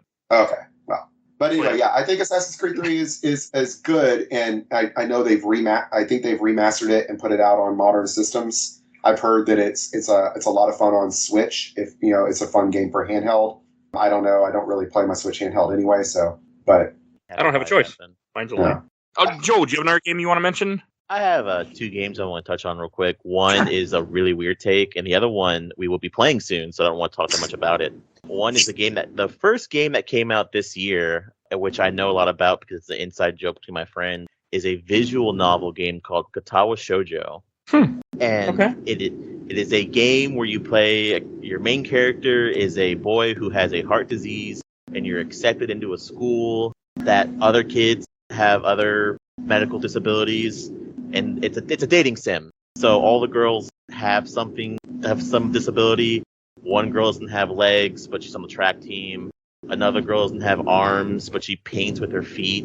There's a blind girl. There's a girl who's burnt on the right side of her body. And it's weird on the list to bring it up because I remember that game just being like something I learned about and I played not in that year, but later on. And it was my first introduction to like dating sim visual novels. And the only bad thing I can say about it is if you don't date any of the girls by a certain point, you get the gay ending and it's the bad ending. And I feel like that's a dick move game. Wow. That's kind of, what year this, and that came out 2012. That's kind of weird to have something like that in 2012. Yeah. I mean, I could get it in 2001. I wouldn't agree with it, but I could get it in 2001 because we were still pretty stupid at times about stuff like that. I mean, well, it's a Japanese game, right? Oh no, it's not Japanese. I just it's not. Too. Yeah, but it also makes sense because it was made on 4chan, so that's also a problem. Oh, okay. Well, there you go. That makes sense then now. Okay. The bad ending is you don't date because you have to date a certain girl by a certain point, and if you don't, you're on the roof with your best friend, and he's like, well, if you don't want to date any girls, you and me could, go on a date, and your character gets freaked out that he backs up into like the fence on the roof, and the fence is rusty, so you fall off the roof and you die. That is stupid. Oh, fuck that. Yeah, it's pretty fucked up. Okay, that's all right. But the 4chan part completely makes sense. So yeah. And what was the other game you wanted to mention? Resident Evil Revelations. And by the way, this is releasing after we have recorded and released Revelations. Depending on what you want to say, feel free. The only person who can be spoiling is me. So. Yeah, I don't want to spoil it to you. I just remember I bought that game on the 3DS, and I'll probably bring it up more whenever we actually talk about the game. But that game genuinely scared the shit out of me because it tells you to play the game in 3D, which you do, and the wear earphones. So I remember being in my room on like my little gamer chair with the lights off and the earphones in my ears, and that game is just terrifying. Oh, great. Well, it's terrifying on 3DS because it was small and dark, but we're gonna be playing on easy mode. There's a certain part I know you're not gonna like, and I'm really excited for you to get to it. But I will have a guide too. I'm playing that game 100% with a guide, so. Oh, that's fine. The one thing I can say about that game, which we'll also get into it, is the final boss is really hard. That's what I've heard. Yeah, and it's a good thing that I'm also going to play on easy because of it, because I think, like, I when I played it previously, I had saved up all my Magnum ammo, and I put because you can put weapon parts on your weapon, and I was playing on the 360 version on my Xbox for Xbox One. I could not beat that final boss. I remember beating it on the 3DS. I don't know if maybe it was a glitch when I got sent to systems, but I have no idea what the hell's going on. Okay. I'm looking forward to playing it because it's been on my list to play for so many years. So I've got another big seller game probably that put me off of a series that I liked up to that point, and I've never really come back to the series after. I want to hear this. Halo 4. Oh. Halo 4 came out. And yeah, so I was not an Xbox person. I played a good deal of Halo in college, though, because I went to my first year of college was 2001. I'm a 9/11 freshman. And so, Halo came out my first semester of college. So in the dorms, there's a lot of Halo being played. So it's one of those, I never owned the game, but I played it a lot. Only played multiplayer for the most part, a little bit of the single player at a friend's house. And then when I was in grad school, Halo 2 was out, and one of my best friends in grad school, he was really into Halo and Halo 2. And we would have Halo nights, and we still do. Our group of friends from grad school would get together every New Year's and every May, every Cinco de Mayo, and we play Halo. We just play Halo 2 all night, just Halo 2. So I've played dozens, if not hundreds, of hours of Halo 2 multiplayer. Never touched a single player. But then I got my first Xbox, an Xbox 360 in 2011, right before Reach came out, and a friend and I played all the way through Halo 3 campaign together. Then Reach came out, and I played through the whole Reach campaign. And I love Reach. And I played the Reach multiplayer. I think I had something in the neighborhood of like 300 hours on the Reach multiplayer. I was really good at it. And so I was excited for Halo 4. And it came out, and I played it for about a week. And I was like, yeah, I don't think I like Halo anymore. And I ended up selling my Xbox 360 in late 2012. I traded it in for a Wii U. Or it may have been 2013. I can't remember the dates. But I know it's 2012. Yeah, it was at Christmas. So Halo 4 is like the last Xbox 360 game I played before selling my 360. It just felt I don't know what it is. The multiplayer was just not as good as Reach for me. It just felt more floaty and less, it didn't feel right. And then the game itself, like the boss, it's like Dragon Ball Z. It's like this guy flying around like Goku and stuff. And there's like these like cutscenes, these like what's this like anime acting to it. It was just bad. And I don't know. I think it's a device. I think it was the second game, not by Bungie in the series. I think Reach was I think it's the first one. I think it's the first game without Bungie. Yeah, it's the first game without Bungie, and I think they lost a lot of their fans with it. And I know a lot of people like the new one, and I played the new one, and it's fine, but it doesn't really Infinite. It doesn't spark joy the way Reach did for me. So I don't know, but I think it's a time and place. I've never played Halo. It is a time and place. That's true. I've never played Halo 4 or 5. Nothing. I've just done with the series, not because any real reason. I don't care about Halo anymore, to be honest. Like, I just stopped after Reach. I stopped caring because to me, Reach was just amazing, and I grew out of it. Honestly, I almost never play competitive games anymore. Anyway, I don't know. I don't know. I'm almost 40. I don't know if that's what it is or what, but it's just not my thing anymore. It's not a nice way to live because like. When I tried getting into online gaming again a couple of years ago, my friends were like, "Hey, we should play online." I'm like, "All right." So I got PS Plus. I bought Dead by Daylight. I bought Payday 2, and we just never really because they would play if they played anything even like Dead by Daylight, which isn't that competitive. They would just get furious when they lost. I'm like, I think also it's harder to get together with friends the older you get. Oh God, yes. I think, but well, like for me, if I do anything. Like, I mean, again, this show is obvious. I have to have it planned. And like my group of friends are really bad about. They're like, "Oh, if we're all online, we'll play." I'm like, "No, I have a life. I have even before the podcast. Like, I have things I'm doing. I need to know. Hey, we're gonna come on at 11 and play at 11. All right, I'll get dinner ready. I'll let my wife know. Like, hey, I'm gonna be on gaming. Like, whatever you need, let's do it before I'm busy. And they didn't like that, like plan, even though they had relationships and kids and I'm like, come on, guys. But that was one thing that I encountered with. Yeah, I hear you. I mean, I'm a Dark Souls fan who I never invade people. I just play. I co-op. I'll summon or I'll be I like to be summoned, but I don't even invade people. I'm just not competitive. I don't think. I can't do I like it. to be summoned. That's my favorite thing in Elden Ring right now. Well, I have to admit, I did do some invading yesterday it was for a quest, so it's different. The game made you. So yeah, Halo 4 kind of broke me on the Halo series. So I mentioned it just because it was a huge game. It's good. That was one of the big games of that holiday season. It came out in late October, early November, I think, and it was like one of the big holiday season games. I think. I think it was too. I mean, it had to be. I don't see anything else from the holiday season that could have been bigger than that. I can see some that I liked more for sure, but one day I want to play. Hey, I've done Halo 1 and I've done Halo Reach on the show. I want to do Halo 2. It's been, but I just can't get myself to want to cover it. Halo. I just don't care enough. Yeah. I'm not a big Halo fan anymore, so it's like I don't have anybody pushing me. Yeah, I mean, same. I playing it with my friends, like at Halo Night twice a year is good. That's all I need for it, I think. Oh, and a game that I have to mention that I'm sure nobody else is going to mention is Lego Lord of the Rings came out in 2012. Is that the first one? Is that the first one with voice acting? Might be. I can't remember off the top of my head now that you mentioned that. I just know I really, really like this game. This is my favorite Lego game that I want to say that I played. I haven't played it.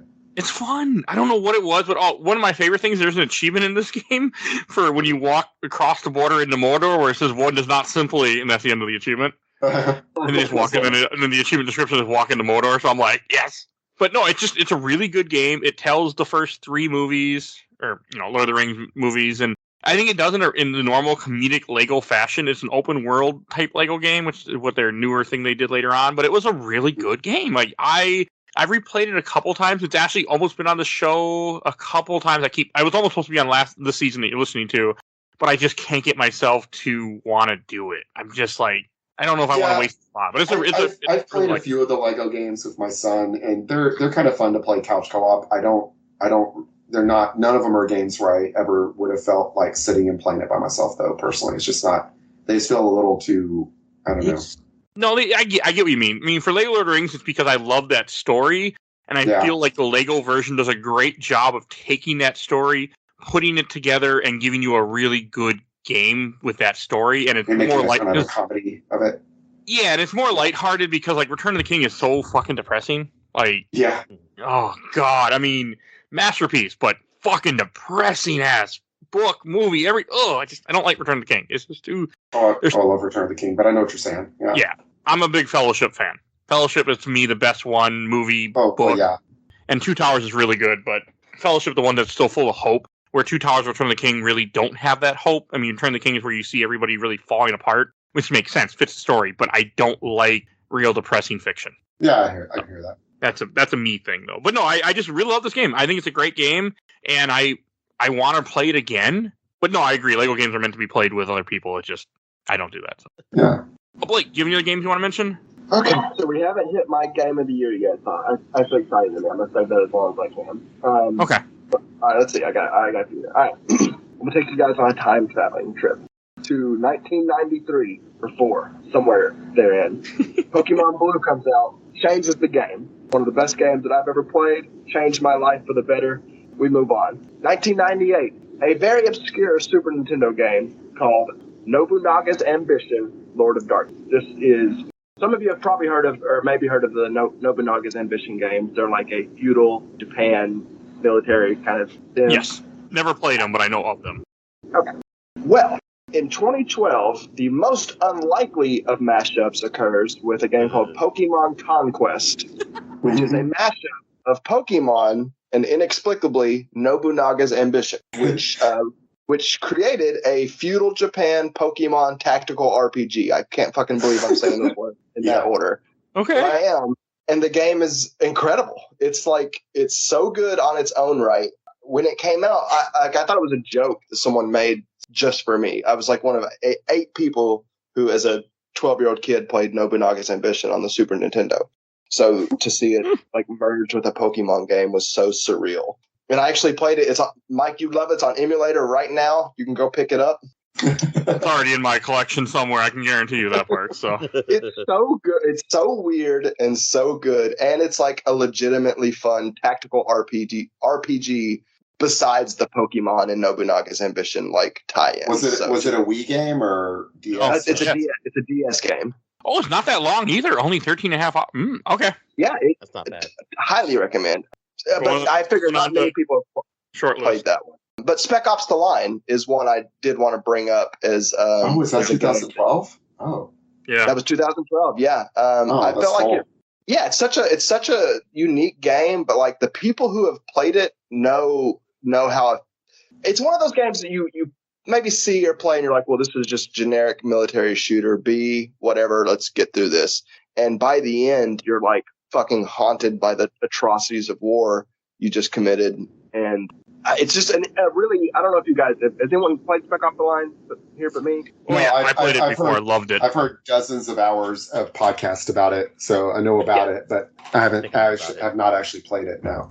So crazy, man! Like one of the just most bizarre, affecting narratives, and I think it's so weird because it came from this just like otherwise generic looking military shooter with no fanfare or anything, and people wasn't really sure maybe what they were getting, and then you play it and you're just like, it's just bonkers. I almost don't want to spoil it, even though it's 10 years old at this point. No, feel free. I mean, it's a great fucking game though. So there's essentially a point about halfway through where, again, to this point, it's just a regular military shooter. You have to shoot like some white phosphorus, basically, at this village. Okay. And you do it, and you're going clearing out these enemy combatants. And then you go in and you find out in game that you have basically murdered, like committed genocide on this entire village that turned out to be just regular people. And it really shows you like the horrifying effects of your decision, which it's a war crime. It's a war crime. Yeah, I mean, white phosphorus is not. It's not supposed to be used against people. So it's like it is used against people, but it's a war crime to do so. It's a big thing. And up until it happens, they treat it like you're literally calling in like a kill strike. Like there's no fanfare or anything. It's just like, oh, like I need to clear out these combatants. Like, hey, boss, we got phosphorus, and you're like, back, press X to drop phosphorus, and they're Press like, X no, to war crime. Exactly. But then you walk in and it shows you the literal effects of your war crime, like the people and citizens dying. And then your character gets into some Apocalypse Now type psychological. Well, yeah, you mentioned Apocalypse Now because it's based on Heart of Darkness. Yep. Isn't 2012? That's Iraq, right? Or after Iraq, or shortly after us in Iraq? We officially pulled our troops out of Iraq, officially, not really, but officially, and late at the end of 2011 was the official. Okay, so yeah, that makes a lot of sense. But we were still in Iraq. Here with us.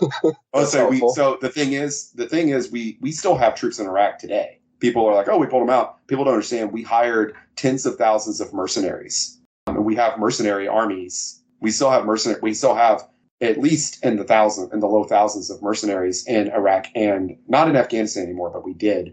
But we used a lot of mercenaries in the Iraq War. I think a lot of people don't know that we still do that, but we do a lot. We have a lot of mercenaries. My best friend was in Iraq and Afghanistan, and when he was he served in the Marines, and when he was in Iraq, he interacted with some of those mercenaries, and he got offered after he got out. He got offered $150,000 a year starting to be in one of those. I'm not going to say which company, but one of those companies who the former Secretary of Education. So would you call these companies private military contractors? And do they call them military contractors that they work in dark bodies of liquid?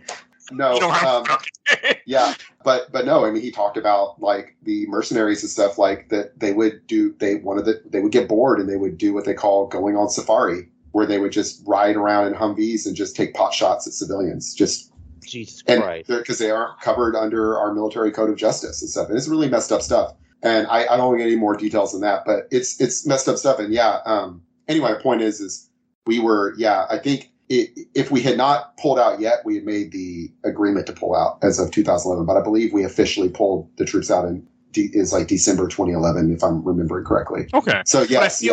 This is very much Iraq and Afghanistan on the conscious. You can tell. Yeah, very big. It's a really, really good game. I highly recommend to everybody. Even though we've said a few things about it, it still doesn't I mean, that's kind of actually what we said is also in the trailer. Pretty quickly, it's not that far off before you find and this game's been out for 10 years.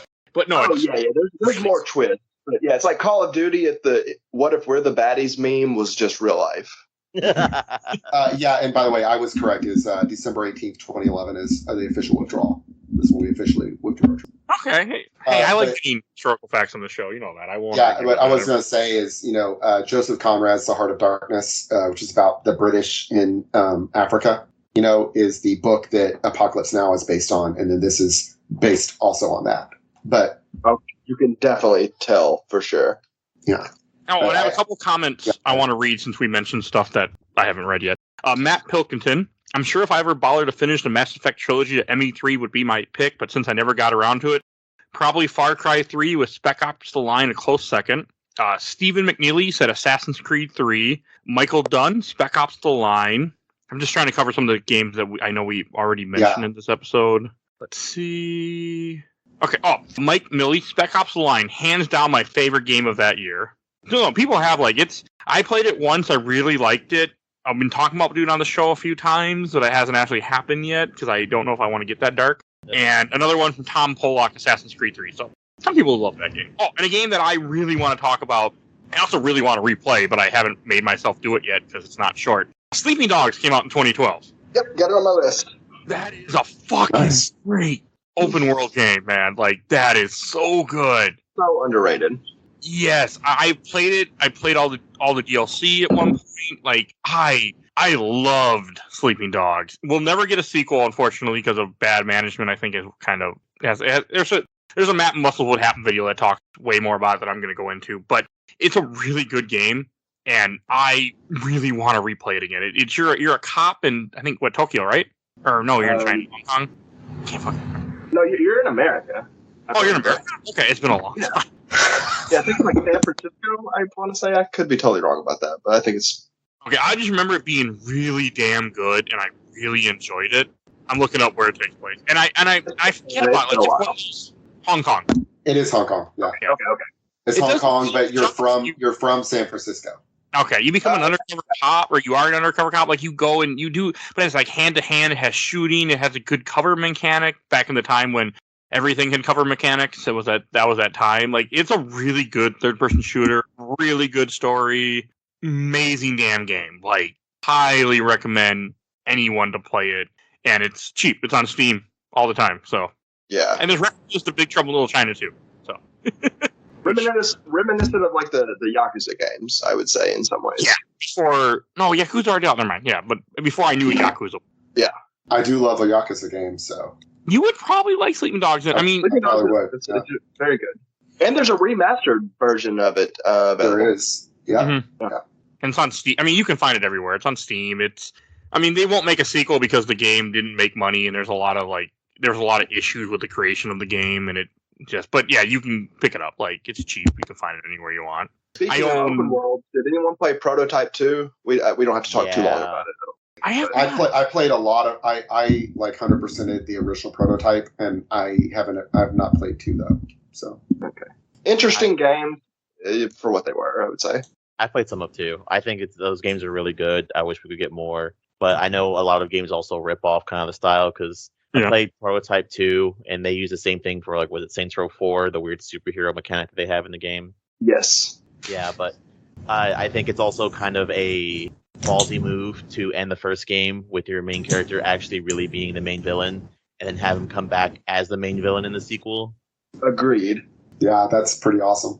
And the world traversal was I think ahead of its time. Oh yeah, the only thing I've ever played that felt as good as Prototype is the PS4 Spider-Man.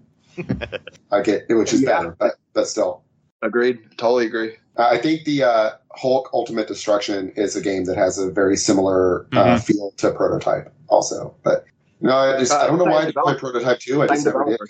Oh, really? Yeah. Oh, well, there you go. Yeah, both those games are always on sale on the PSN shop too. So you can buy them both for $10 every once in a while. Oh, yeah. I'm sure I already own it from some bundle or another. There's a new Super Mario Brothers U came out in 2012. I've never played it still. So I had a Wii U, but I didn't play that one. Yeah, so I have it on the Wii U, but I haven't. I've played it on there.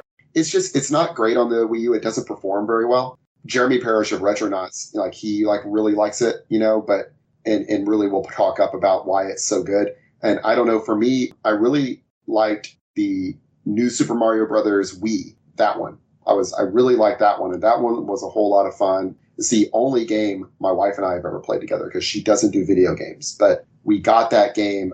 It's kind of like a weird time in our life where we were trying to have a kid. It was before our son was born, and she had, like a really late term miscarriage. And so we were kind of like in that mourning period, and we got that game together and we played it all the way through and beat the game. And it's like my only gaming experience with my wife. So the new Super Mario Brothers Wii held like a special place for me. So when the Wii U one came out, I was like, oh, awesome. I'm going to get that, and I got it. It just feels slower. And it's also it's really, honestly, it's just the same.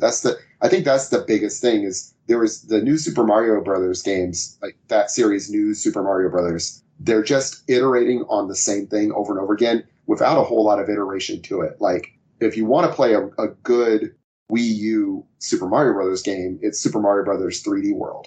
That's the game. That game is excellent. New Super Mario Brothers U is just more New Super Mario Brothers, but also it doesn't run very well. Except what I've heard is that the remaster they did for the Switch runs really well, and then it's really good. But I haven't played it, so I couldn't say. Okay. But I did want to mention it because I think that's a pretty big game. It was one of the first games I got when I got my Wii U. So. And a game that I haven't played, but I own multiple copies and keep looking at. Yakuza Dead Souls came out in 2012. God, I wish I played that. I need to play it because I like the Yakuza series. I just have never, and I've heard that one's a lot of fun. That it's just like the silly zombie spinoff of the Yakuza series, right? Yeah. I want to play it, but since I've never touched a Yakuza game, I feel like that shouldn't be my first entry. So, but yeah, it's on my. It's something I keep looking at. I'm like, because I have it on PS3. It's not a very common game now, but one day I'm gonna get into the Yakuza series. I'm sure it won't take long. Once I start, I won't want to stop. But one day, I keep telling myself. But yeah, it looks just super cool, and I like zombie games. So super rollback. We're talking about like never touching games again. I was playing my PS4. It was my first PS4, and I was really getting into Yakuza 0.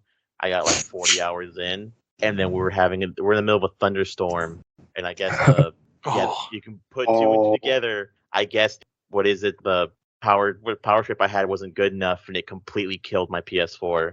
And I was like, well, I'm just playing Yakuza 4 again, or Yakuza 0 again. No, I mean, it takes years to go. I mean, like, anytime that happens in a game, like I said earlier in the show, like, it takes years before you can get the mental strength to go back. Yeah. I've only played, I said I love the series. Really, I've only played 0, and I love 0, but I haven't gotten, that's the only one I've played so far. I really enjoy it. What I don't like is I like the actual storyline. I think it's really, really good. I really like the combat.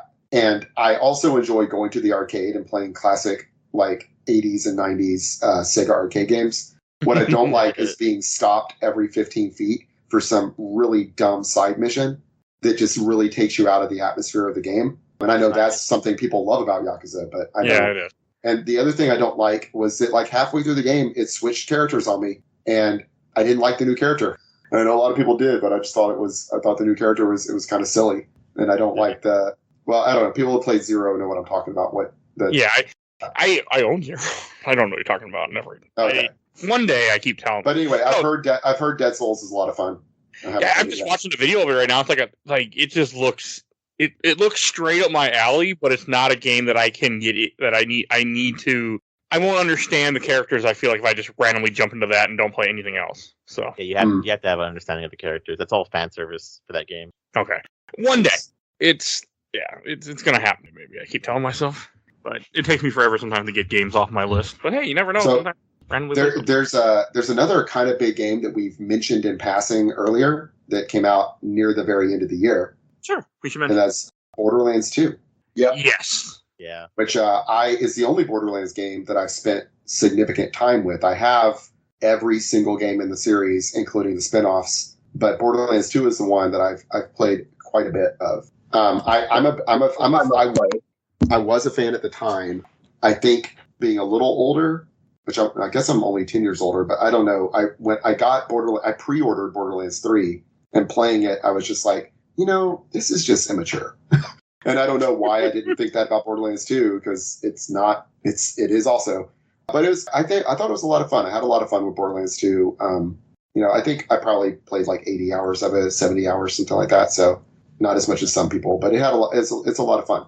No, I know what it is, because I really like the Borderlands series. I've played all of them with my husband. Borderlands 3 really focuses on like new age humor. It's a lot of meme and streamer jokes and all that. And I feel like it didn't really hit that well just because I also feel like I got older. But 2 has a lot of genuine jokes and actually expands more on the story. And that's why I think I like that one more than 1. And see, I haven't played 1. I have 1, but I haven't played it. But so Borderlands 2 is my first one. And so if it was making dumb callbacks, I didn't know it was making dumb callbacks. So I just enjoyed it. It was a lot of fun. I really enjoy the catch a ride guy, and I just enjoyed the whole thing. And Claptrap, you start like Claptrap is helping you, and I just thought it was a lot of fun. I love the intro. The intro like movie is like just badass. Like a really good like Western, like Wild Western, like space anime, like I don't know, almost makes me think a little bit of like Cowboy Bebop almost, like with the action in it. But it still just kind of gave me that vibe. I don't know, that intro movie to Borderlands 2 is so cool. I just like to watch it. It's great. It's really cool. I have a Borderlands 2 mouse pad, like one of the big ones that a friend of mine, he had a Loot Crate at the time, and he's like, I don't play Borderlands, but you like it, right? So I've got one with Zero, the robot samurai character from Borderlands 2. That's cool. It's a lot of fun and a lot of build diversity where you can really that's what the games are. It's basically they're Diablo first person shooter, cell shaded with raunchy humor, and so you have like your skill trees, and you can really make your character. And like Borderlands 2, one of the DLC characters was called the Mechromancer, and it's like a little girl scientist who builds a like robot helper like mech. And then so your skill tree is, you have a skill tree based, one of the skill trees is based around your mech and having this like mech run around with you and stuff as your backup or as your tank or whatever, depending on how you build it. And so it had a lot of fun. And the DLC added the Psycho as a character where it's like a melee character in this gun game. So it's a lot of fun stuff in Borderlands 2. A lot of fun game. And the voice acting is really good. And it's pretty, it's honestly hilarious a lot of the time. So yeah, that's my Borderlands 2 plug. I do have a couple comments to read since we brought up. From Nate McKellion, he said Borderlands 2. From, I know I have more I was just looking at. From Steve Lusiter, I'm old and don't remember stuff, so I had to check a release list. My favorite was Borderlands 2. And from Zach Zek, Dishonored, I will say I played a lot of Far Cry 3 and Borderlands 2. I still play Dishonored to this day, which I do want to talk about next. If anything last to say about Borderlands 2? Yes. Oh yeah, go feel free. I have a couple. Yeah. The only bad thing about Borderlands 2, which I hate to bring up, but it is true, is who makes it? It's not Activision. Gearbox. Yeah. Gearbox. Why would you fuck me on this Game Informer? Sorry. Gearbox is kind of a shithead. The guy that voices Claptrap does not ever get paid any royalties. One of the creators of the game, and they make so much Claptrap stuff, and they just refuse to pay him. And the worst, sucks. The worst kick in the head is they replaced him in 3, and they got like the guy that voices Claptrap now to be like, "Oh yeah, hi, I'm Claptrap. I get too much money, even though I have enough of it." And it's basically just making fun of the dude. And it's like, and that's also pretty rude. That's gross. Yeah. I can't remember the guy the lead guy at Gearbox that they Randy really. Yeah, he's the one that made that. Yeah, it was 2019, so it wasn't this year with Borderlands 3, but that's where that tweet is. He made it. He went on a tweet rant that I was making fun of just now. Yeah. Shout out. Andy Reiner, former editor-in-chief of Game Informer, now works for Gearbox. Yeah. Which I was surprised and I thought I'm happy for him because I feel like he's getting off a sinking ship. Game Informer is great, but I feel like GameStop is going to run that thing into the ground because they are just not smart. I think there's been a general sense since the original round of layoffs right before Andy McNamara left that kind of been trending that way, unfortunately. Yeah, it's GameStop is somehow like when they put all their money when GameStop, which is not 2012, but put all their money into NFTs. I think that kind of helped. Like, yeah, they ain't gonna be around much longer at this rate. Yeah, I'll say about Gearbox, they're in my state. They're headquartered in Texas. I think they're in Dallas area. I think if I'm correct. That makes two. And I was I was at a one of my former students' wedding, maybe a couple of years before Borderlands 3 came out, and I was seated at a table with a former student of mine, and her boyfriend that she met in college was there. They had both just graduated from college because I'm old enough that my former students are all grown up. A bunch of them are grown ups and stuff. But anyway, and I was seated, and her boyfriend I was like, "What do you do?" He's like, "Oh, I'm a graphic artist." I'm like, "Oh, what do you do?" He's like, "I work in the gaming industry." I was like, "Well, what company do you work for?" He's like, "Oh, I work for this company. It's kind of a local. It's called Gearbox." I was like, "Is it like the Borderlands series?" He's like, "Yeah." And we talked, and he's like, telling me, he's like, "Yeah, I'm working on a new game right now. I can't tell you what it is, but I can tell you you're going to be very excited when you find out that it exists." And that's all he told me. And I knew, I knew that he was talking about Borderlands 3 is what he was talking about. I just knew that, but that was before they had announced Borderlands 3. So that's my little. That's cool. Okay, yeah. I have one comment to read about Borderlands 2 from somebody. Jason Klein, Borderlands 2, spent hours playing the game with an old high school friend that lives out of state. My girlfriend and more recently my son. Still told up to this and such a great cooperative multiplayer experience. All right. Oh, it is a lot of fun co-op. I didn't even mention that. Yeah, the co-op that's the way that you're really supposed helps to play it, I think. Yeah. I won't, but that's the way you're supposed to play it. I can't do co-op. It's just too much for me. Like because gaming is such a thing where a lot of times I'll game for 10 minutes sometimes and turn it off, or else I'll game for 3 hours. But it's like it depends on how my life goes. Yeah. I wish that Michael Hughes was here because I've got the craziest anecdote about a game that me and him share a history with in Borderlands 2 that just I almost don't want to tell it because I don't feel like it would make sense to anyone. It's so obscure. But if he was here, he was supposed to be, but he wasn't able to make it, unfortunately. It's a damn shame because it'd be literally right up his alley. There was another game I was just going to mention. All of my brain just went dead for a second. I know what game I want to talk about. Sure, go take it. Please. So, let's segue into another game, but I want to get all this off my chest. Silent Hill Downpour also came out this year. Which was, the death of the Silent Hill series. That's Konami, the death of Silent Hill series, but keep going. No, so the game, and I don't mind spoiling it because no one's ever going to get around to playing this damn game. Oh, I will be, but it won't be years. Feel free. Yeah, I won't. It's going to be years, especially if the game's not going to be, the game's still $40 fucking on Steam right now. It's unavailable. It's not on Steam. Okay. I'm so sick because they do it in Homecoming and they do it in this where they caught lightning in a bottle once with Silent Hill 2 and they got Silent Hill 3, which I think is probably not a much better game, but a good game on its own.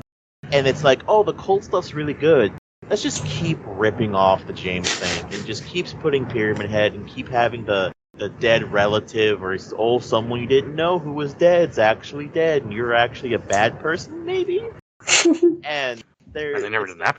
Yeah, the introduction where like all the choices in this game are all through button prompts. So like you can choose to save the nurse, or not the nurse, it's a cop. You can choose to save the cop, but you're gonna hit the A button to do it, or you're gonna hit the B button, and let her fall to her death. And it's okay though, because that doesn't matter because in an hour you'll see her and she'll be butthurt that she fell. And it's the downfall of the series because they didn't even get Akira Yamaoka to come back for the soundtrack. The ending is Korn, and I don't even know what song it is. I don't even know if they wrote a new song for this game. It's just and the enemies are all based off of which I think is probably the only decent part of the game is they haven't introduced a character that's been to jail. So it's like, we have a bunch of enemies that are based off prison, but it's like, okay, so where are they? Oh, it's a guy with like a shiv for a hand. Okay. And then like there's a woman who screams really loudly and like screams in your face and distorts your vision. And I think the only one that I could say is probably cool, but also really weird. They're like blow up doll enemies, but when you kill them, they keep spawning. You have to find like the main body and kill it that way. And the introduction of breakable weapons. You can only break one weapon at a time. You lost me there. Yeah, it's just a bad game. And this is also the situation where it also happens in Homecoming where depending on what choices you make, you get different endings. And I think one of the endings is the joke ending where it's like, oh, it's your birthday, and Pyramid Head comes in and he cuts a birthday cake, and haha, funny jokes, the UFO ending. And I hate to be one of those guys where it's like, I played this game for 8 hours and I got the joke ending on accident. This is fucking bullshit. Oh, that's fair. That would be infuriating.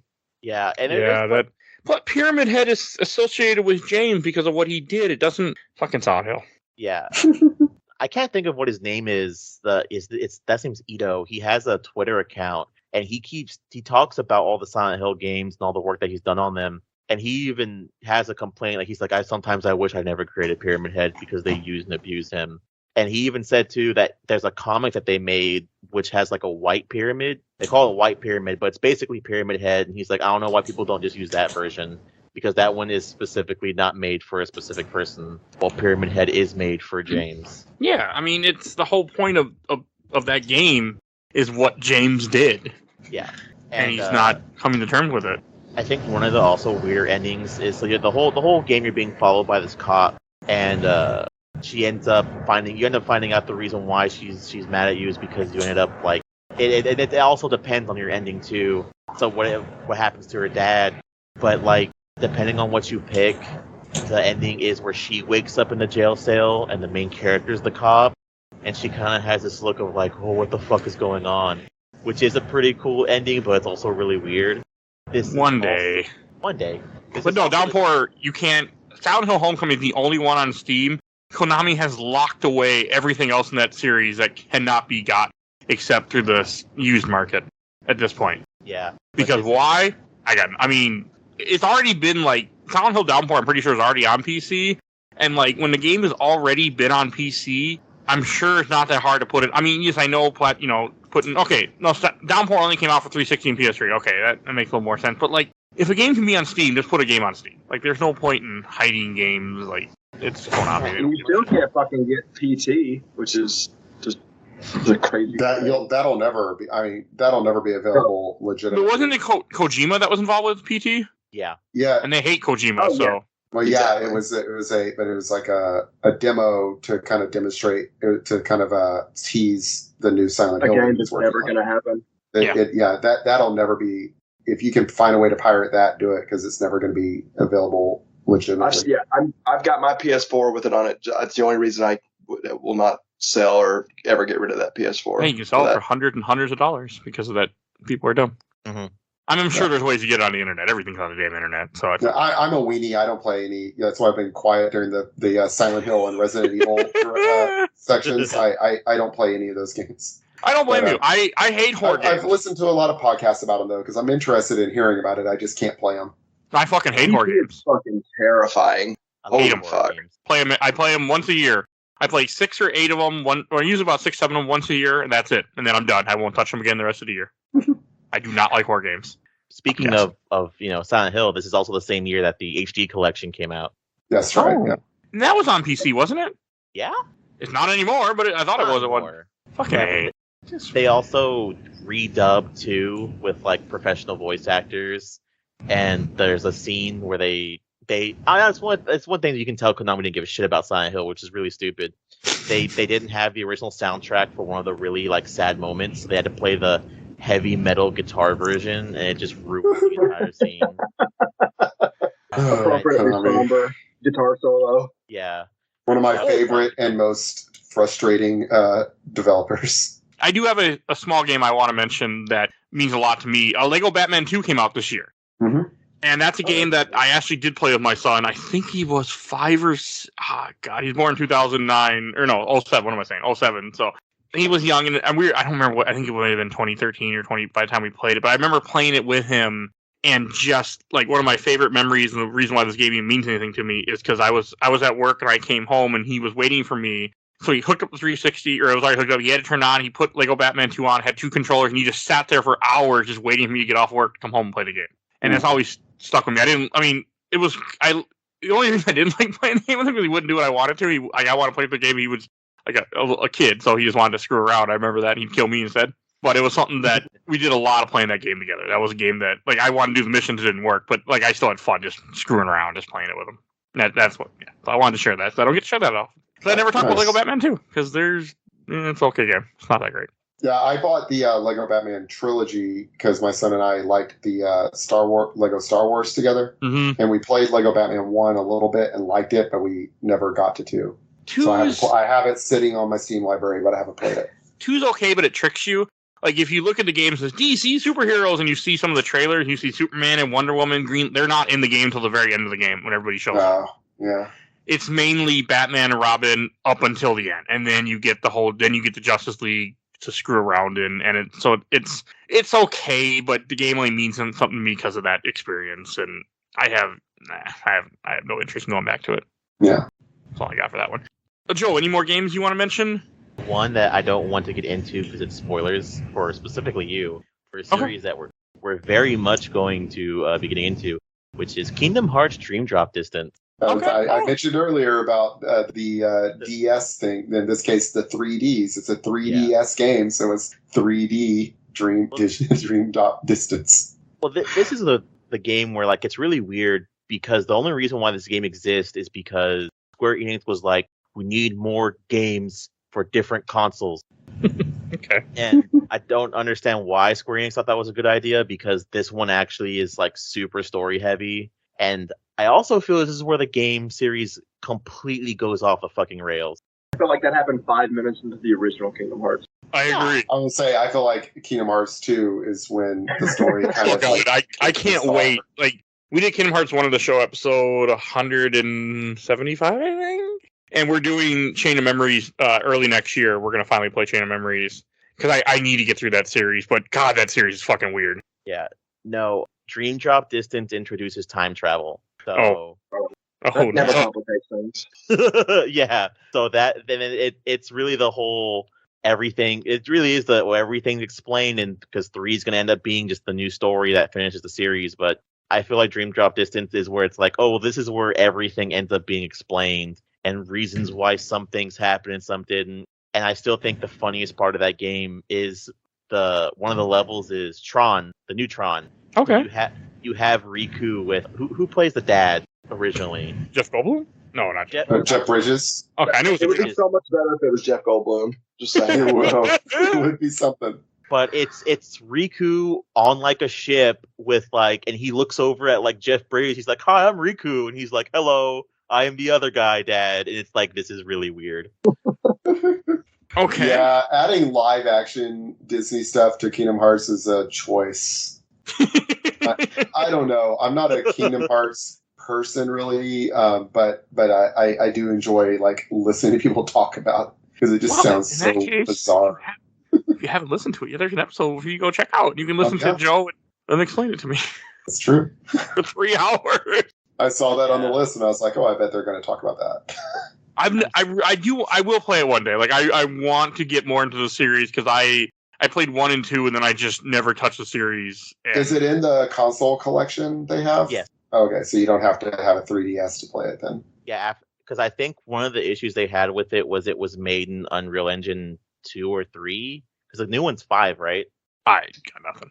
I don't know. I don't know. The Dream, they couldn't figure out how to put the 3DS game in Unreal Engine, and after like years, they finally were like, "Yeah, we're gonna go ahead and put it on the PlayStation." So you can play all of them on the PlayStation, and I think Epic Game Store. Yeah, they're on Epic Game Store, so they exist. One day, I'm trying to work my way through that series slowly. It's hard because it's just painful.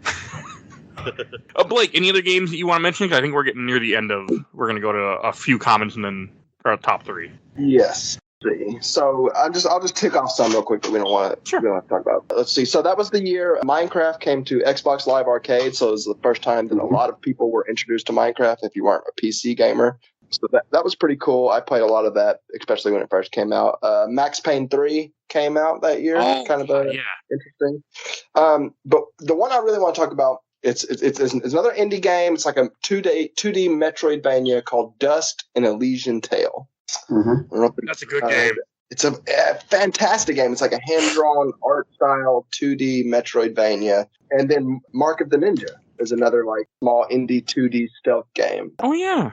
So this was like kind of the early still years of like Xbox Live Arcade. So it was still kind of a novelty to just be able to download these smaller games like directly to your system and play them. So those two stick out to me. And I remember that the previous year, that was like when you had like Braid and Limbo. So I was really getting into these like 2D kind of smaller indie puzzle games. Fez, we've already talked about. I finished Swan. But Dust and Elysian Tale is one that just really stands out to me as a really cool game that, again, just never seems like it got its due. Yeah, I love Metroidvanias, and I bought Dust and Elysian Tale at some point. I was like, man, I think I own that, and I just went on the Steam store real fast, and it says it's in my library, so I own it, but I haven't played it. So really good, short, and very player friendly. Like it's one of those. It gives you a map that kind of tells you like if you've got everything in the area. So it's great because I really appreciate that in certain games. Exactly. Metroid Dread does that. Ori and the Blind Forest does that. It's very useful. Yeah, but it's still Dust is really good. It's a great game. Also, Pokemon Black and White 2 was that year. Mm-hmm. I can't comment on that.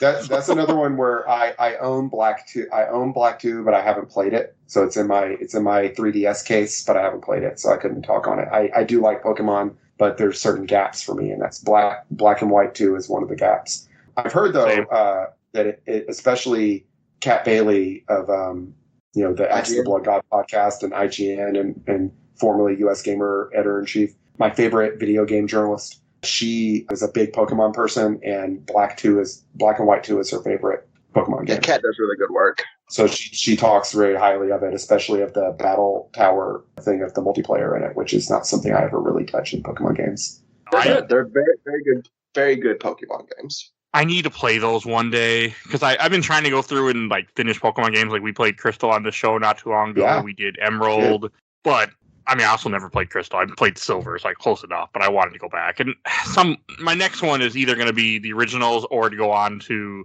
Platinum, which I've never touched either. Well, no, I did a little bit, but yeah, I want to play Black and White 1 and 2 someday. I'm pumped that no one has even mentioned my game of the year. I can't fucking wait. Same here. My game of the year hasn't been mentioned yet. It was mentioned briefly, but we haven't talked about it. Oh god, I hope it's the same game. Okay, we do have to talk about. We should talk about Far Cry 3. Hopefully, that's not one of the games you guys are mentioning.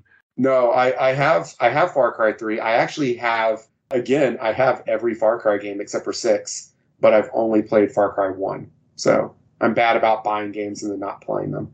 Same. The guy from Better Call Saul who plays, I don't know his name, he plays Nacho in Better Call Saul. He's Boss. Oh yeah, he's the villain. He's the villain in I played Far Cry 3 once for 10 minutes when I was really depressed, and I'm like, I need a new game, and I'm gonna. And I had it forever, so I'm like, I'm gonna play this. I didn't get far. It just wasn't. I wasn't in the right mood to go through that game, and the only Far Cry ever beaten is Far Cry for Xbox, and I played Blood Dragon, which I love. Blood Dragon. Blood Dragon's good. Blood Dragon's amazing. Oh, it's not 2012, unfortunately, but that's a great game. Yeah. Didn't you do a podcast on Blood Dragon? Yep, we did. Yeah, I was gonna say. I think that's what got me to buy it. I was listening to your podcast about it. So, ooh, nice. All right, I do have a couple comments I'm going to read real quick to see because there might be some games we want to talk about. From Pete Schul, looking back at it, 2012 was pretty stacked for good games, and I was playing pretty regularly at the time. I think my favorite for the year is Hotline Miami, but there are a lot of contenders. L.C. Williams, Far Cry 3, it was my first experience with the franchise, and I really enjoyed it. Eventually went on to get the Blood Dragon DLC. Chad Fujihara, for nearly 2 years, I waited for Ashura's Wrath after watching this trailer from the 2010 Tokyo Game Show. It wasn't a perfect game, but it was perfectly over-the-top game, exactly what I wanted. That's a great game. Ashura's Wrath. I always wanted to play that. Always. And just forgot around to it. If you can find I don't know if it's on anything anymore. It is. You can buy it on the Xbox Game Store right now. If it's cheap, it's worth it. The only problem with the game is the DLC is the ending. Yeah. So yeah, you have to work that into the price that you're going to know that you have to get one of the DLCs.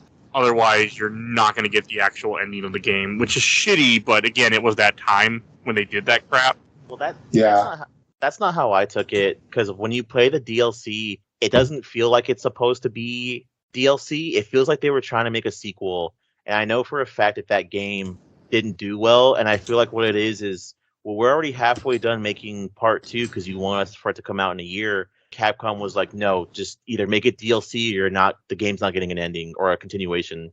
So they just so it's a good game. Because that DLC is like 4 or 5 hours long, and I feel like there's a little bit of cut content from it, and I feel like they were trying to make a sequel, and Capcom just said no, either make it DLC or it's not coming out. You're probably right. Okay, but it's definitely worth it. It's unfortunately not on Steam, but it's a good game. Like I remember it's a huge button masher, like a lot of quick time events and things, but that's fine. If you're in the mood for that, like that's just, you'd have to be in the mood for that type of game. But it's over the top, actiony. It's worth playing. So let's see. Another one that from Luke Beatty, looking over the games that came out that year, I'd have to go with Max Payne 3, which is maybe my favorite action game ever. Oh yeah. We went over it briefly, but that's a good game. Yeah, I played. I love the original Max Payne. I haven't played any of the sequels, but 3 is legitimate. Yeah, 3 is really good. I've heard good things. And from Matthew Schultz, Mark of the Ninja, Holy Green get a ton of flack at Destructoid for her 10/10 review or Holly Green at the time of the point that they fired her and took all her reviews down. What the fuck? Okay. That's crazy. I think the perfect stealth game that holds up great and is something I try to revisit like once a year. It's a good game. 10 out of 10 is probably objectively a bit high. Maybe, Yeah, but I mean, that's I guess fine. there's no objective reality with reviews, so you can, Yeah, I mean, it reviews is are really all good. about what the person feels that's reviewing it. Like, They're I mean, literally subjective. yeah, I mean, I'm a reviewer in name now, but I mean, I'm not a paid reviewer, but I'm a reviewer, and I mean, like, again, it's just subjective. Like, I mean, people are stupid. Companies are stupid sometimes. It's certainly not worth getting up in arms about. I'm not firing somebody over and taking out all their Right. reviews because they gave a stealth game a 10 out of 10 because they really loved it, apparently. And it is a good game. Like, it's not like it's, not like it's a No, bad it's a game. highly, So- like, fucking people. All right, here's one that we haven't talked about, but maybe I don't know if we will. From Raymond Carrier. Ooh, well, this is a re-release, but I say Ghost Trick the Phantom Detective. It came out on iOS that year. It was kind of a rare release by then for its original platform. I remember playing most of it while on a shopping trip to Grand Forks with my family. Standing near the checkout while I waited for my dad to be done wandering around Menards, I tapped and swiped at my tiny iPod touchscreen. That's cool. And he also That's says... one on my list I want to play. Michael Hughes is a big fan of that game. He always talks about it. I've never. It's on my list because of him to try it one day. And the other part of his comment is, if we want something new, I say Fire Emblem Awakening. It's a game that managed to get the Fire Emblem hooks into me. I played the GBA game, it never really did anything for me. But since Awakening, I bought almost every game, put dozens of hours into each. Never played I'm in the Awakening. middle of 3 houses right now. That's the game I'm playing. Oh, did you say Fire Emblem Awakening was 2012? Yeah, it's Oh, the DS one. yeah, that's my first Fire Emblem game. I loved Awakening. I didn't see that. I didn't put it on my list. Right, and then I have a couple others I want to read. I don't know if we can talk about this, but we can try. From Zach Harris, Xenoblade Chronicles. Never played it, but would like to. Yeah, As never a guy touched who it. loves Xenogears, never touched it yet. I'm gonna tell you, like, something about the voice acting, animation, art style, and everything of the Xenoblade series really puts me off.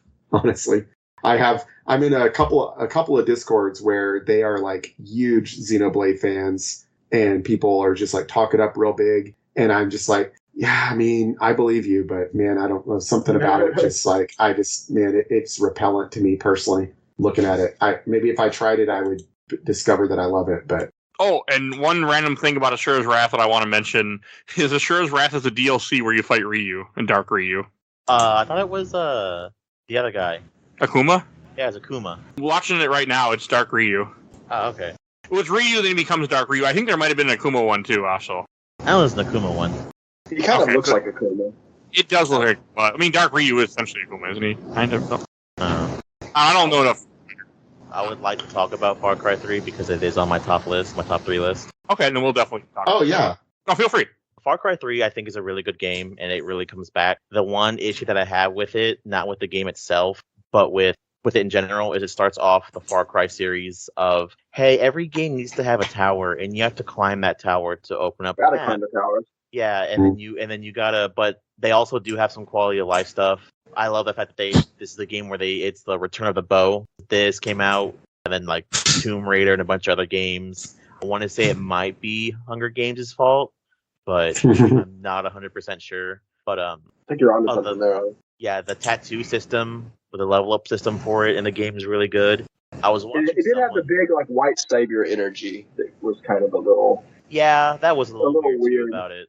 And I think they learned from that because the next game is about like the main character going back to like his homeland to find out more about himself. The guy that plays boss ended up becoming like a national treasure that year too.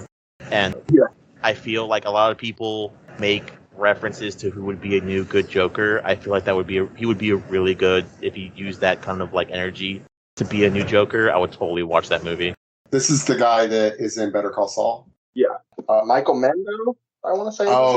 Yeah, that is a good call. He would be a good Joker. I haven't played Far Cry 3, but I love him in Better Call Saul. He's underutilized in Far Cry 3 because he's like the best part of the game. I think because his character only had like 2 lines, and I think that line that he has, the line about the definition of insanity, was like ad-lib, and I think they liked it so much they put it in the game, and they also put him in costume to make a bunch of live-action shorts as well. Oh, nice! That's cool. I did not know cool. I need to check this out. I was just looking through my Steam list and saw Far Cry 3 sitting there with 0 minutes played. I need to get on that because I really did like the first game. It's supposed to be the best of the series too, I think. Yeah, but like I said, it's the same issue they had with Assassin's Creed, where like Far Cry 3 was really good, but they realized like, oh man, this premise is a really good idea. So Far Cry 4 has towers, Far Cry 5 has towers. Yeah, just keep. And it's like if these games didn't come out every year, they probably would have done a lot better. But because they did, people just got sick of them. Does it have the base defense command mechanic that is in Blood Dragon? No, I think they put that in the Caveman one. Oh, okay. Primal. Oh, okay. So because I was thinking Blood Dragon was the same engine as 3, or maybe it's 4. It is. Oh, it is 3. Okay. Yeah, because Blood Dragon is a DLC for 3. Oh, okay.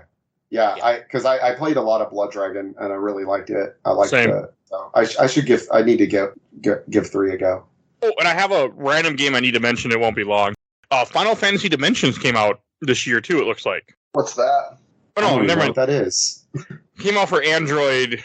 It's a new Final Fantasy game they made for Android and iOS that you could buy. That was like a full blown new Final Fantasy game made in the old pixel style. I bought it. I played it a little bit. Never got far. But it exists. It came out this year. I gotta say, I consider myself a big Final Fantasy fan, and I don't think I've ever heard of that before. It never came out on Android, and they just let it go. I don't know if it's even still on Android, to be honest. I'll say Final Fantasy Theater Rhythm came out like a few days before Christmas, 2012. Yeah, for the 3DS. So I saw that on there.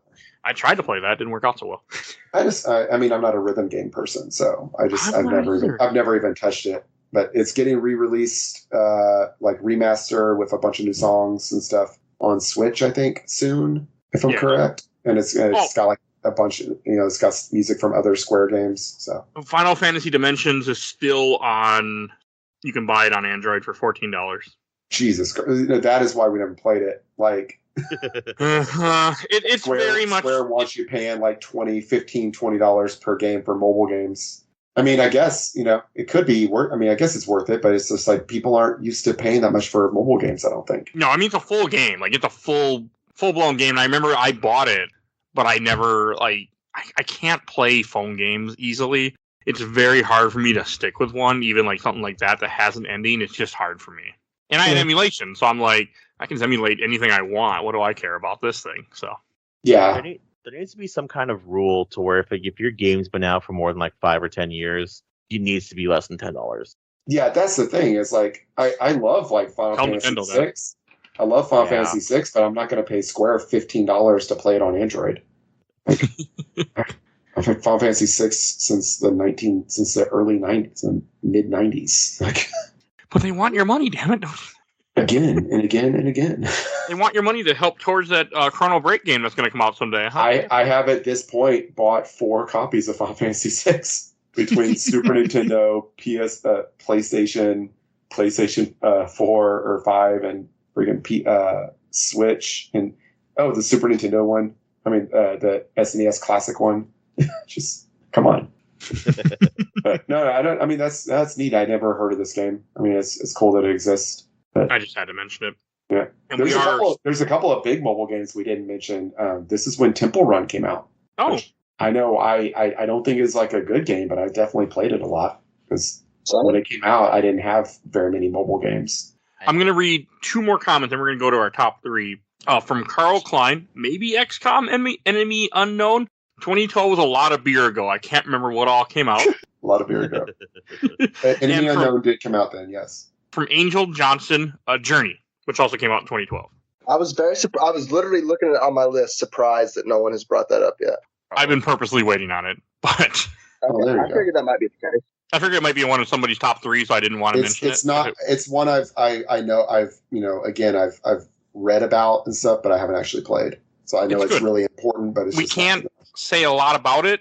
But you should play it, and it's on Steam. Does it still have the asynchronous stuff to it, though? I think it does still, yeah. Okay. Because I know that was really... that's part of the... You have to have that.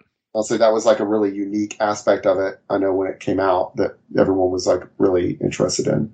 Yeah, in the favorite gaming memories, part 2, one of the guys talked about his favorite game, and it was Journey. His experience with Journey, so... But no, it's a great game.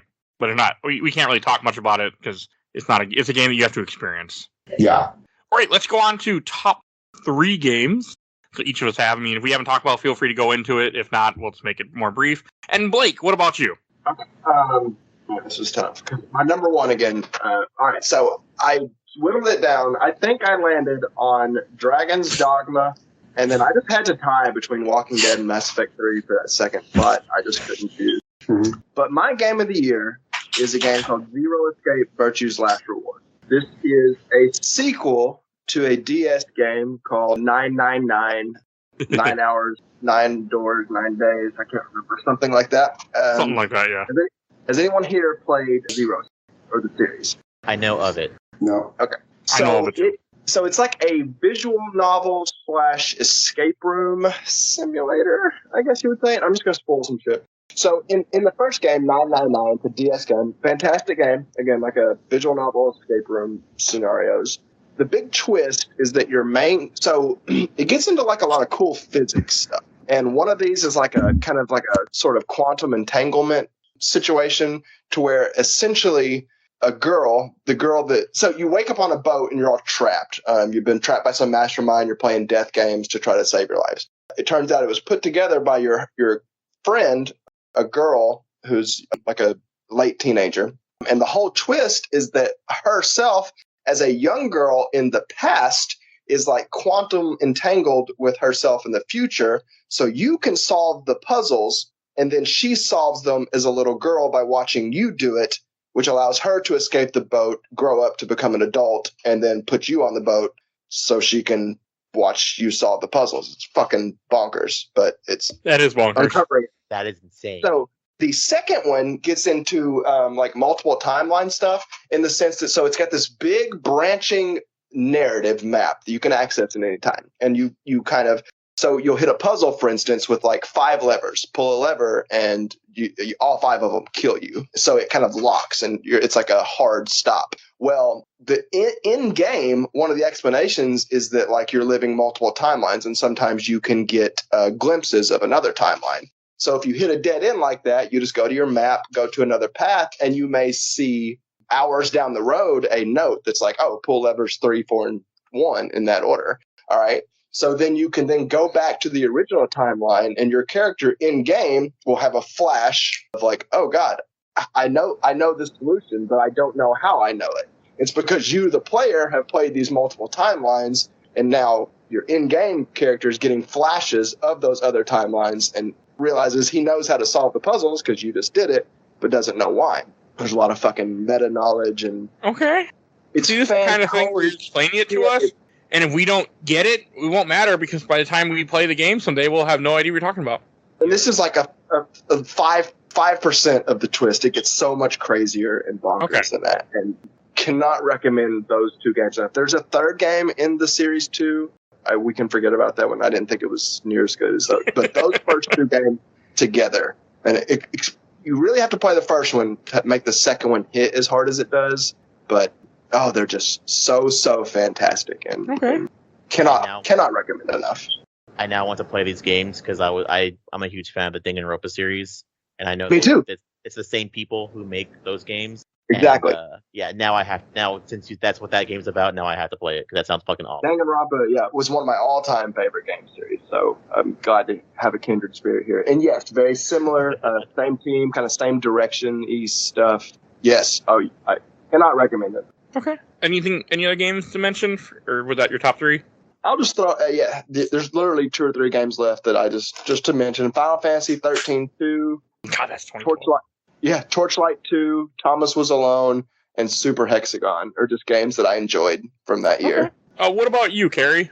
Okay, so my number 3 we've mentioned is Walking Dead Season 1. My number 2 is Diablo 3. And then for my number 1, it's a tie between Mass Effect 3 and a game we haven't really talked about, which is Persona 4 Golden. Oh God, yes, we need to talk about that. So thank you. I'm currently playing Persona 4 Golden, so that's why but I think it would be on track to be on a level with Mass Effect 3 or maybe higher. So I tied it.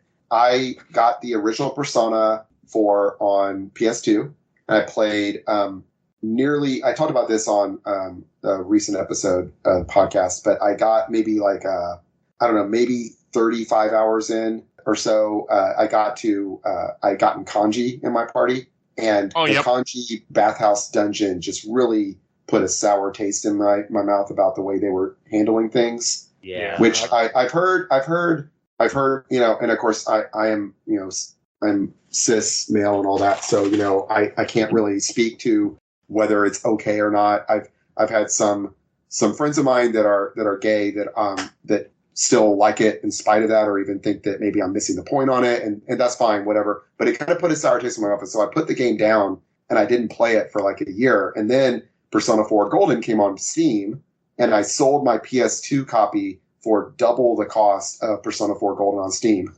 And so I bought Persona 4 Golden on Steam. So it's like I got it for free, basically. And I am loving it. I played. I'm again about 30. I'm 34.3 hours according to Steam, and but I'm way further this time because I know what's going on, and there's some stuff that, like some dialogue that I can skip or whatever. So I've gotten past that part, and Kanji's become one of my favorite characters now. Okay. Which people told me would happen if I kind of got past that and let him become an actual character. And as an actual character, I really like him as a character now, much more so than I did before. And so now I've gotten through Rize's dungeon, and I've gotten Rize in my party now. But I haven't actually, I say in my party, like she's on my team, but I haven't actually played with her yet because I'm like right after her dungeon. And I'm doing stuff in the waking world. I'm not doing stuff in the dream world or whatever right now. So I haven't actually used her in a party and seen what she's like yet as a character. But I like her. I'm really loving the game now. It's a great game. I went from like the first time I played through the game, I was like, yeah, Yosuke, he's my boy. And then the way he acts toward Kanji was a big part of what I didn't like. And this time I'm like, yeah, fuck Yosuke. You're out of my party as soon as Kanji's got your spot now, Yosuke, fuck off. And now it's Chie, it's me and Chie and Kanji and Yukiko. And I really like Chie and Yukiko. I love Chie. She's one of my favorite characters. And so I'm really enjoying the game a whole lot. I've had spoiled for me the thing about the last character, the character they added for Golden, the playable character they added for Golden. Yes. Or maybe they didn't add it in Golden. I don't know. They added somebody in Golden. I think. I don't remember. The kid detective. Oh, no. Oh, that's in the regular game. Oh, that is in the regular game. Yeah, I think I come across him once or twice because he's like investigating Kanji when you first meet him. He's like also trying to find out what happened with Kanji when Kanji's missing, I think. Also, it's not a he. Well, right. I'm sorry, Yeah. but in my game, so far as we know, it's they don't. Yeah, you haven't found out yet. That's why. It's a joke. Like I know you're not saying it. Yeah, I know. Well, I didn't want to spoil that. I'm sorry. Oh no, I had that spoiled for me. Specifically, a trans friend spoiled it for me and told me it's like this is going to be kind of gross, but I didn't realize it was trans. Not handled well. Well, yeah, Joseph, do you want to, Joe? Yeah, I don't want to spoil it, but I feel like the whole reason I'll backtrack to that too, being a gay man. The whole point of like was it the metaverse that they call it, or is that 5? The TV world. Is it the TV world? Yeah, they don't call it. Yeah. Everything's cranked up to 11, so it's supposed to make the whoever world you're in uncomfortable. So that way you will succumb to the "you're not me" and you will get obliterated by your shadow self, so they can become the new you. Even though that's not how that works, because once you die, they go away too. The cop character, her deal is that what is it like? They're families. They're from a family of detectives, but I think they're all male. So she pretends to be a boy so she won't ruin her family's legacy. But the TV universe puts that as you don't want to be a girl, so you you want to be trans. So like I think the whole point is like they're trying to make a machine that'll turn her from a girl to a boy. That is weird. Yeah, but they never handle that well. That's Okay. That's that series. It's the Persona series has always been really the ugly about Catherine. stuff like They that. did something. They similarly mishandled a trans character in Catherine too. So it's Danganronpa as well. I know what I'm talking about. I think maybe they're just bad at that. I have one comment. But anyway, Persona 4 I love. That's what I want to say. I have one comment to read about Persona 4 Persona 4 from Michael Hughes. Persona 4 Golden is my obvious answer, but I wanted to mention a lesser talked about game, Mark of the Ninja. I don't normally have the patience for stealth games, but this one makes every enemy dodge or takedown super satisfying, plus the unlockables lead to great experimenting. It is good. Kerry, was that all your top 3 then? Oh yeah, that's my top 3. Joel, what about you? Every game on my list almost. Okay. Mine's not in a very. I'll always have a very specific order because a lot of stuff in my list always mean different things to me, so that's why they're at the top. So in no real specific order, it's gonna be The Walking Dead, Kingdom Hearts, and another game we didn't talk about, but it's fine because they just announced that it's being remastered. A Lollipop Chainsaw, written by James Gunn. This is the year that game came out. I love Suda51 games. They're hilarious games. As much as as I would like to talk about it, I wouldn't prefer not to spoil the remaster hopefully coming out in the next year. So that's my thought. I did not know James Gunn wrote Lollipop Chainsaw. Oh yeah.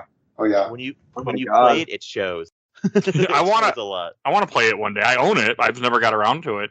Am I wrong? Is it a fighting game or am I thinking of something else? It's a action beat 'em up type game. Oh, it's a beat 'em up. Yeah. Hack and slash. So.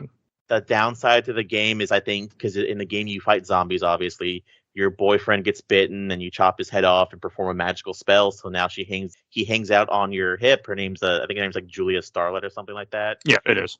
Yeah, and she comes from a family of zombie hunters.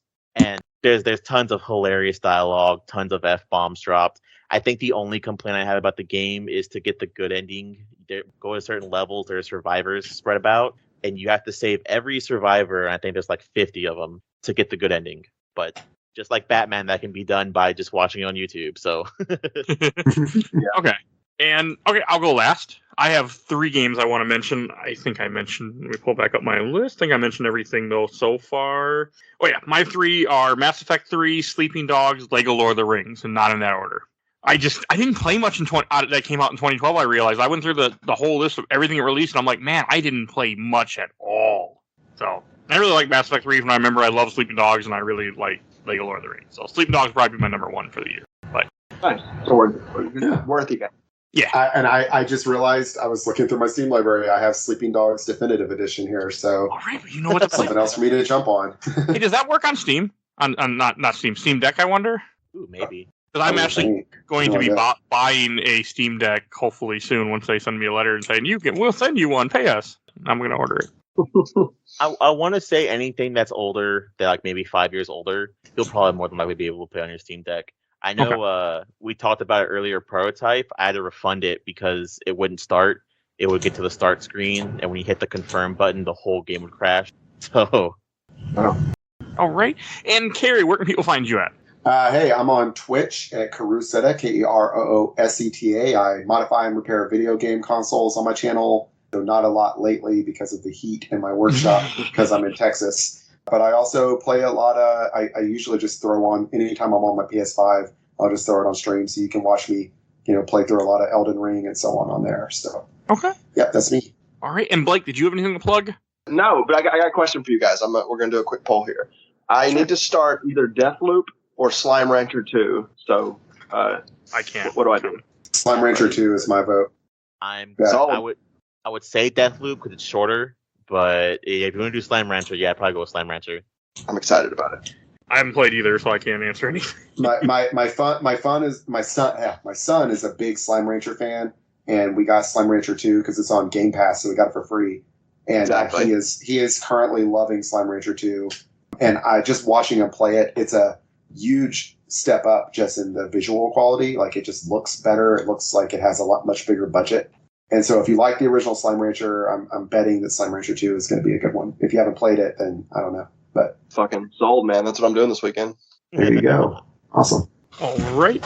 And if you enjoyed this episode, you can find over 350 other episodes of this show. We also have done a few other year in gaming, so go check those out. I forget what years we did, but go look. You'll find it. It's our massive catalog. 2002, I know we did that. 2011, that's all I remember for sure. So go look through our catalog, and you can find everything on Podbean. If you can't find it on Spotify and iTunes.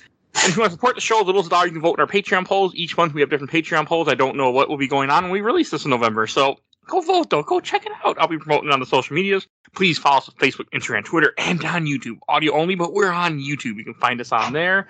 And we have a Discord, so please join our Discord we mentioned earlier. There's always a link in the show notes, and you can talk with us. And I want to give a shout out to my awesome outro, courtesy of Helena at Hell Hasphere. You can follow her on TikTok.